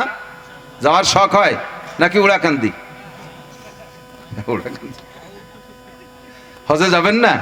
রহে মেরা মাসকান হাওয়ালিয়ে কাবা, বনে মেরা মদফান দিয়ারে মদিনা, ওহা জলওয়া ফরমা হায়াতুন নবী হ্যায় ওহি জায়রিনে মাজারে মদিনা। নবী পাক বলেন যদি কোনো ব্যক্তিকে আল্লাহ পাক তৌফিক দান করে, হজের তৌফিক দেয়, ওই লোকটা তৌফিক মানে দিক তাকান, শুধু টাকার নাম হজের তৌফিক না। কোটি কোটি টাকা আছে এর মানে হজ ফরজ হয়েছে তা না। খেয়াল করেন, টাকা হলেই হজ ফরজ হয় না। ফরজ অর্জনের শর্ত 1 নম্বরে মাল তো লাগবেই, 2 নম্বরে পারিপার্শ্বিক অবস্থা ভালো থাকতে হবে। পারিপার্শ্বিক অবস্থা বলতে আপনার ঘরে বৃদ্ধা মা বাবা আছে, তাদের সেবা শুশ্রূষা খেদমতের জন্য তেমন কেউ নেই। আপনি চলে গেলে তাদের যে কোনো সময় একটা দুর্ঘটনা ঘটতে পারে। এই আব্বা মাকে ফেলে রেখে যত টাকার মালিক হন না কেন আপনাকে হজে যাওয়া যাবে না। ওনাদের একটা ব্যবস্থা হোক, আজ হোক কাল হোক, যেদিন হোক সেদিন, তারপরে আপনি যাবেন। ঘরে সুন্দরী যুবতী মেয়ে আছে, যুগ জামানা ভালো না, চতুর্দিক দিয়ে সমস্যা, আপনি চলে গেলে অ্যাক্সিডেন্ট হতে পারে, মেয়েটারে বিয়ে শাদী দিয়ে তারপরে আপনার হজ। আপনার সব আছে, এই জাতীয় কোনো সমস্যা নাই, কিন্তু সরকার বাধা দেয়, আপনার পর হজ ফরজ হয়নি। সরকারও বাধা দেয় না, সবকিছু ওকে, কিন্তু শরীর ভালো না, আপনার পর হজ ফরজ হয়নি। এই জন্য হাদিসে আসছে, হুজুর বলেন মাল্লাম ইয়ামনাহু হাজাতুন যাহিরাতুন, বাহ্যিক যত সমস্যা আছে, আর্থিক সমস্যা, এই পারিবারিক সমস্যা, এইগুলো যদি কের না থাকে, মাল্লাম ইয়ামনাহু হাজাতুন যাহিরাতুন আও সুলতানুন জায়রুন, অথবা জালেম বাদশা ঠেকাচ্ছে না, মারাদুন হাবিসুন, অথবা মারাত্মক কোনো রোগ ব্যাধিও নেই, আর এই লোকটা সবকিছু থাকা সত্ত্বে যদি এই 3 প্রকারে বাধা নেই, তারপরে তৌফিক হওয়ার পরে যদি হজ না করে, ফালইয়ামুত, সে মরুক, ফালইয়ামুত, সে মরুক, ইনশা ইহুদিয়ান ওয়া ইনশা নাসরানিয়া, মনে চাইলে ইহুদি হয়ে মরুক, মনে চাইলে নাসারা হয়ে মরুক। ওর ব্যাপারে আল্লাহ রসুলের কোনো জিম্মাদারি নাই। আমি 10 বিঘে জমি করলেন, ছেলেরা টাকা পাঠায়, খালি জমি কেনেন আর জমি কেনেন, বিল্ডিং বানাবেন, ঘরবাড়ি বানাবেন, মার্কেট করবেন, একটার পর একটা করতেই তালে আছেন। একটা বার কি শখ হয় না? একটা বার কি শখ হয় না? যুবকরা তোমরা যারা পয়সা কামাই করো, তোমার আব্বার একটা বার পাঠাও। জিন্দেগিতে কত নামাজ কাজা হয়ে রয়েছে জানেন? বহুত, প্রত্যেকটা মানুষের, অধিকাংশ মানুষের থাকে, পাবলিক যারা আছে বিশেষ করে, আপনার কাবা ঘরে হেরেম শরীফের মসজিদে 1 ওয়াক্ত নামাজ পড়লে 1,27,000 ওয়াক্তের সওয়াব। কমে গেছে তাই সুবহানাল্লাহ আসছে বলেন যে 1 ওয়াক্ত পড়লে 1,27,000 ওয়াক্তের সওয়াব 1 ওয়াক্তে। তাহলে 1 ওয়াক্ত ফজর পড়লে 1,27,000 ওয়াক্ত ফজরের নেকি, 1 ওয়াক্ত জোহর পড়লে এরকম। তো 40 দিনের প্যাকেজ থাকে হজের বেশিরভাগই, তার ভিতরে 22 দিন লাগাতারই মক্কায় থাকা লাগে, 8 দিন বা 10 দিন মদিনায়, আর কয়েকদিন মেনা আরাফা এটা ওটা দিয়ে কেটে যায়। তো সর্বনিম্ন 22 দিন আপনি নামাজ পড়লে মক্কায়, তাহলে কি পরিমাণ নামাজের নেকি পাইলেন? আপনার এই নেকি দিয়ে পিছনে যত কাজা আছে, নামাজ ছুটে গেছে, এই কাজার গ্যাপ গর্তগুলো আল্লাহ তাআলা এই বাড়তি ফজিলত দিয়ে ভরপুর করে দিতে পারে। যাওয়া দরকার আছে না নাই? মদিনায় নামাজ পড়বেন 1 ওয়াক্তের বিনিময়ে 1000 ওয়াক্তের সওয়াব। মহিলাদের অর্থের উপরে মহিলাদের ফরজ, আর পুরুষের অর্থের উপরে পুরুষের ফরজ, বিনোদন করার জন্যে। তারপর কি বলা হয়, এই পর্যটনই করার জন্য, ভ্রমণের জন্য, আনন্দের জন্য আপনি হজ করবেন না। আপনার হজ হবে, প্রথম হজটা হবে একমাত্র ইখলাসের সাথে, আল্লাহর দ্বীন পালনের জন্য, ইসলামের একটা ভিত্তিকে মজবুত করার জন্য আপনি হজটা করবেন। আল্লাহ তৌফিক দিলে আপনি চেষ্টা করবেন কমপক্ষে একটা উমরা করেন। উমরা অত কঠিন কাজ না, শুধু তওয়াফ আর সাই, 2টা কাজ উমরায়। আপনি একটু উমরা করেন, রসুলের রওজার কাছে গিয়ে একটা সালাম দিতে পারলে আপনি বুঝবেন কেমন লাগতেছে। এই বুঝতে আমি বুঝতে পারবো না। ছোট্ট 4-5 বছরে পোলা পান্ডে যদি বিয়ের কথা বলা হয়, তার যেমন বিয়ের মজা বুঝানো যায় না, বিয়ে করলে তার কি মজা, এটা 5 বছরে পোলা মানে কি বোঝে, এটা সে যেমন বোঝে না। আমরা যারা মক্কায় না গেছি মোমেন মুসলমান, মক্কা ওই রসুলের রওজার কাবা ঘর দেখলে যে কি মজা, এইটা ওইরকম বোঝানো যাবে না। দেখলে বুঝবেন কেমন লাগে। আল্লাহ পাক আমাদের তৌফিক দান করুন। আমরা একটা তলবিয়া পড়ি, এই তলবিয়া আল্লাহ কবুল করলে হয়তো আমাদেরকে নিয়ে বসতে পারে। তলবিয়া মানে লব্বাইক, লব্বাইক আল্লাহুম্মা লব্বাইক, লব্বাইক লা শারীকা লাক লব্বাইক ইন্নাল হামদা ওয়ান নি'মাতা লাকা ওয়াল মুলক লা শারীকা লাক। আল্লাহ তৌফিক দান করুন। আর সময় দিতে পারছি না, ছোট্ট একটা আমল বলি। হুজুর বলেন মান সামা রমাদান ঈমান ওয়া ইহতিসাবান, যে ব্যক্তি ঈমানের সাথে নেকির আশায় রমজানের রোজা রাখছে, সুম্মা আতবাউ সিত্তা মিন শাওয়াল, এরপরে শাওয়াল মাসে 6টা রোজা। 6টা রোজা, কয়টা রোজা? কানা কাসিয়ামিদ দাহার। শুনেছেন উলামায়ে কেরামের কাছ থেকে, ঈদগাহেও শুনেছেন, মসজিদেও শুনেছেন। আমরা আবার রিপিট করি সেই কথাটা ময়দানে ফেলাইয়া। মা বোনরা বিশেষ করে রোজাগুলো খুব বেশি রাখে, আপনারাও রাখেন। এখনো দিন অনেকটা বড় হয়ে যায়নি, মাত্র 6:15 ইফতার করতে পারতেছেন, গরমও হয় নাই, পিপাসাও হয় না, কাজকামও মোটামুটি কম আছে। এর ভিতরে 6টা রোজা যদি রাখতে পারেন, তাহলে এই 6 আর রমজানের 30, এবার তো 30 পুরিয়ে গেছে, 30 আর 6 36, আর প্রত্যেক এক একটা রোজার বিনিময়ে 10টা রোজার নেকি দেওয়া হয়। কাজেই 36 10কে 360, 5 দিন রোজা রাখা হারাম, 360 পুরো বছর রোজা রাখার নেকি পেয়ে যাবেন। আল্লাহ তাআলা আমল করার তৌফিক দান করেন। মেয়েদের, যে সকল মেয়েরা রমজান মাসে শারীরিক নাপাকির কারণে রোজাগুলো রাখতে পারেন নাই, ওই রোজাগুলো 2 রকম লিখছে ফতোয়ার কিতাবে, 2 রকম লিখছে যে ওই রোজার সাথে এই রোজা, অর্থাৎ যদি 6 দিন তার মাসিকের কারণে রোজা ছুটে গিয়ে থাকে, শাওয়ালের 6 রোজা আর ওই রোজারে নিয়ত করলে একসাথে আদায় হয়ে যাবে, এটা একটা মাসালা। বাকি আমরা এই জড়াজড়ির মধ্যে না যাই, ওই 6 রোজাকে আলাদা করে রাখবেন আর শাওয়ালের 6 রোজা আলাদা রাখবেন, শাওয়ালের 6 রোজা আলাদা রাখবো। রাজি আছেন ইনশাআল্লাহ? 5 ওয়াক্ত নামাজের পরে দোয়া করবেন নিজের জন্য, দেশের জন্য। আমি যে কথাগুলো বলছি, এই কথাগুলো কি আজেবাজে কথা বলছি নাকি? ফাঁকে ফাঁকে কিছু জরুরি কথাও পাইছেন না? কুরবানির সময় আসছে, কুরবানি করবেন তো? আমাদের তো ছেলে জবাই করতে বলা হয়নি, আমাদের প্রাণী জবাই করতে বলেছে, ঠিক না? তো কুরবানি করবেন, মোটা সোটা দিয়ে কুরবানি করবেন। কুরবানি করে গোস্ত অত নিজে খাওয়ার চেষ্টা করবে না, সিনের গোস্ত, পাশাইতে মোটা মোটা গোস্ত, চুটির গোস্ত মাইটিয়ে ভরজা করিয়ে কলজে দিয়ে কুরবানির আগে জিন্দা কবর একটা কিনে নিয়ে এসে। জিন্দা কবর চেনেন? ফ্রিজ, ডিপ ফ্রিজ, এই জিন্দা কবর একটা, তার মধ্যে ভরে তুইছে কতগুলো আড়গোড় বাঙালি বুঙ্গড়ি বাল্য বাসের গিরিয়ে মিরিয়ে আইয়ে ট্যাংরা, তাই নিয়ে বইসে ফলে গরিব গুড়াবাকে দেওয়ার জন্য। এগুলো করবেন না। একেবারে সমস্ত গোস্ত মাইটিয়ে পরান কলিজা ঘিলু পর্যন্ত 3 ভাগ করে 1 ভাগ গরিবদের দিয়ে দেবেন, আর 1 ভাগ আত্মীয় স্বজনকে দেবেন, আর 1 ভাগ খাবেন। পারলে নিজের ভাগের টুকু দিয়ে দেন। আপনি একটা গরু কোরবানি দিতে পারছেন, আপনাকে আল্লাহ তৌফিক দিয়েছে। আর যারা আপনার বাড়ি বাড়ি এসে যে গোস্ত কালেকশন করতেছে, ওরা তো সারা বছর 800 টাকা দিয়ে 1 কেজি গোস্ত কিনে খাওয়ার মানুষের খুবই অভাব। কয়জনে কিনে খাইতে পারে? তাদেরকে আপনি পরাণ ভরে দেবেন। দেখবেন গরিব মানুষ, ফকিরের স্বভাব কি জানেন? ফকিরের স্বভাব, ফকির নিজই বড় লোক, আর দোয়া করে না কোনোদিন। ফকির চাইছে 5 টাকা, তারে 10 টাকা দিয়েছেন, আল্লাহ ইনারে 10 কোটি টাকা দাও। ও আপনারে 10 কোটি, ও একবারও কান আল্লাহ আমারে ধনী বানায় দেওয়ার জন্য আমার ভিক্ষা না লাগে, এক হয় না। ও যে দেয় তারে আরো বড় লোক বানানোর দোয়া রে। তো ফকির রে, গরিব রে গোস্ত বেশি দেবেন, ও দোয়া করবে আল্লাহ আগামীবার জন্য বলকাকে দুনিয়া দিতে পারে। আর ওরে একখান আড়গড় দেবেন, তুমি শহীদ হনো, আল্লাহ দেই তো 2 বছর পর ওরও ব্যাগ দিয়ে নামাই দিচ্ছি, দাঁড়া। আড় দিলি কিরম ঠায়, ওরে ঠেয়ানো বুঝানোর জন্য নামাই দিচ্ছি। আল্লাহ পারে কি পারে না? বড় গরু কুরবানি দেবেন, পরাণ ভরে মানুষকে দেবেন, ভালো কাজে। তাআবানু আলাল বিররি ওয়াত তাকওয়া ওয়ালা তাআবানু আলাল ইসমি ওয়াল উদওয়ান। প্রত্যেক ভালো কাজে একে অপরকে সহযোগিতা করবেন, মন্দ কাজে সহযোগিতা করবেন না, ভালো কাজে বাধা দেবেন না। মাহফিল করবেন, এটা ভালো কাজ। কতগুলো কথা শুনলেন, মাসালা শুনছেন। এরপরে মাওলানা ওহিদুজ্জামান বদর সাহেব ঢাকা থেকে আসতেছে, চলে আসছে মনে হয় না, হুজুর আসছে, বয়ান করবে। সব কথাগুলো আমরা শুনবো, আমল করব। এই সিজনালি কথা যেগুলো আসছে এগুলো বলছি। বাকি আমি ওয়াজের ভিতরে দৈনন্দিন প্রয়োজনীয় জন্ম থেকে মৃত্যু পর্যন্ত সমস্ত মশালাগুলো আমি বলার চেষ্টা করি, যে একটা মশালা শুনলে শিখলে 60 বছর নফল নামাজও রোজার চাইতে বেশি নেকি পাওয়া যায়। পাশাপাশি আমল করে আপনি আমলই হতে পারবেন, এ কথাগুলো আমরা শিক্ষা দিই। তাহলে মাহফিল মন্দ না ভালো? আজকের মাহফিল কি মন্দ হয়েছে না ভালো হয়েছে? ভবিষ্যতে যদি যুবকরা করে, আমরা বুড়োর মুরব্বী ছোট বড় সবাই সহযোগিতা করবো তো ইনশাআল্লাহ। একটু আল্লাহকে হাত দেখাবেন, মাহফিলের পক্ষে আসেন বা থাকবেন। কারা আসেন বা থাকবেন সত্যি ইখলাসের সাথে? এটাকে ইখলাসের সাথে হাত জাগাইছেন, ইমানের সাথে? এর মধ্যে কোনো মুনাফিকের ধোঁকাবাজি নাই তো? আল্লাহ হাতগুলোকে কাবার গায়ে পৌঁছাই দিও, রসুলের হাতের সাথে মুসাফায় মিলাই দিও, ইনাদের মুখে তোমার হাত দিয়ে হাউজে কাউসার পান করাই দিও। মাশাআল্লাহ, আলহামদুলিল্লাহ। আল্লাহ তাআলা কবুল করুক। ভাষাগত ত্রুটি বিচ্যুতি মার্জনীয়। আর আমি বাড়তে পারছি না, আমার আরেকটা মাহফিলে যেতে হবে ইনশাআল্লাহ। দোয়া করি বা জামাত নামাজ পড়া, আজকের নামাজটা কি জামাতে পড়া যাবে এখানে? সবাই পড়বেন, যুবকরা যেও না, নামাজ না পড়ে চলে গেলে রাস্তায় গেলে কোনো দুর্ঘটনা ঘটে যেতে পারে। শেষে কোয়া যে হুজুর বদ্ধ আছে, আমি বদ্ধ হতেছি না, আল্লাহ চাই রয়েছে তোমার দিক। জামাতে নামাজ হবে এখানে, এরপরে ইনশাআল্লাহ পরবর্তীতে বক্তা বয়ান করবে।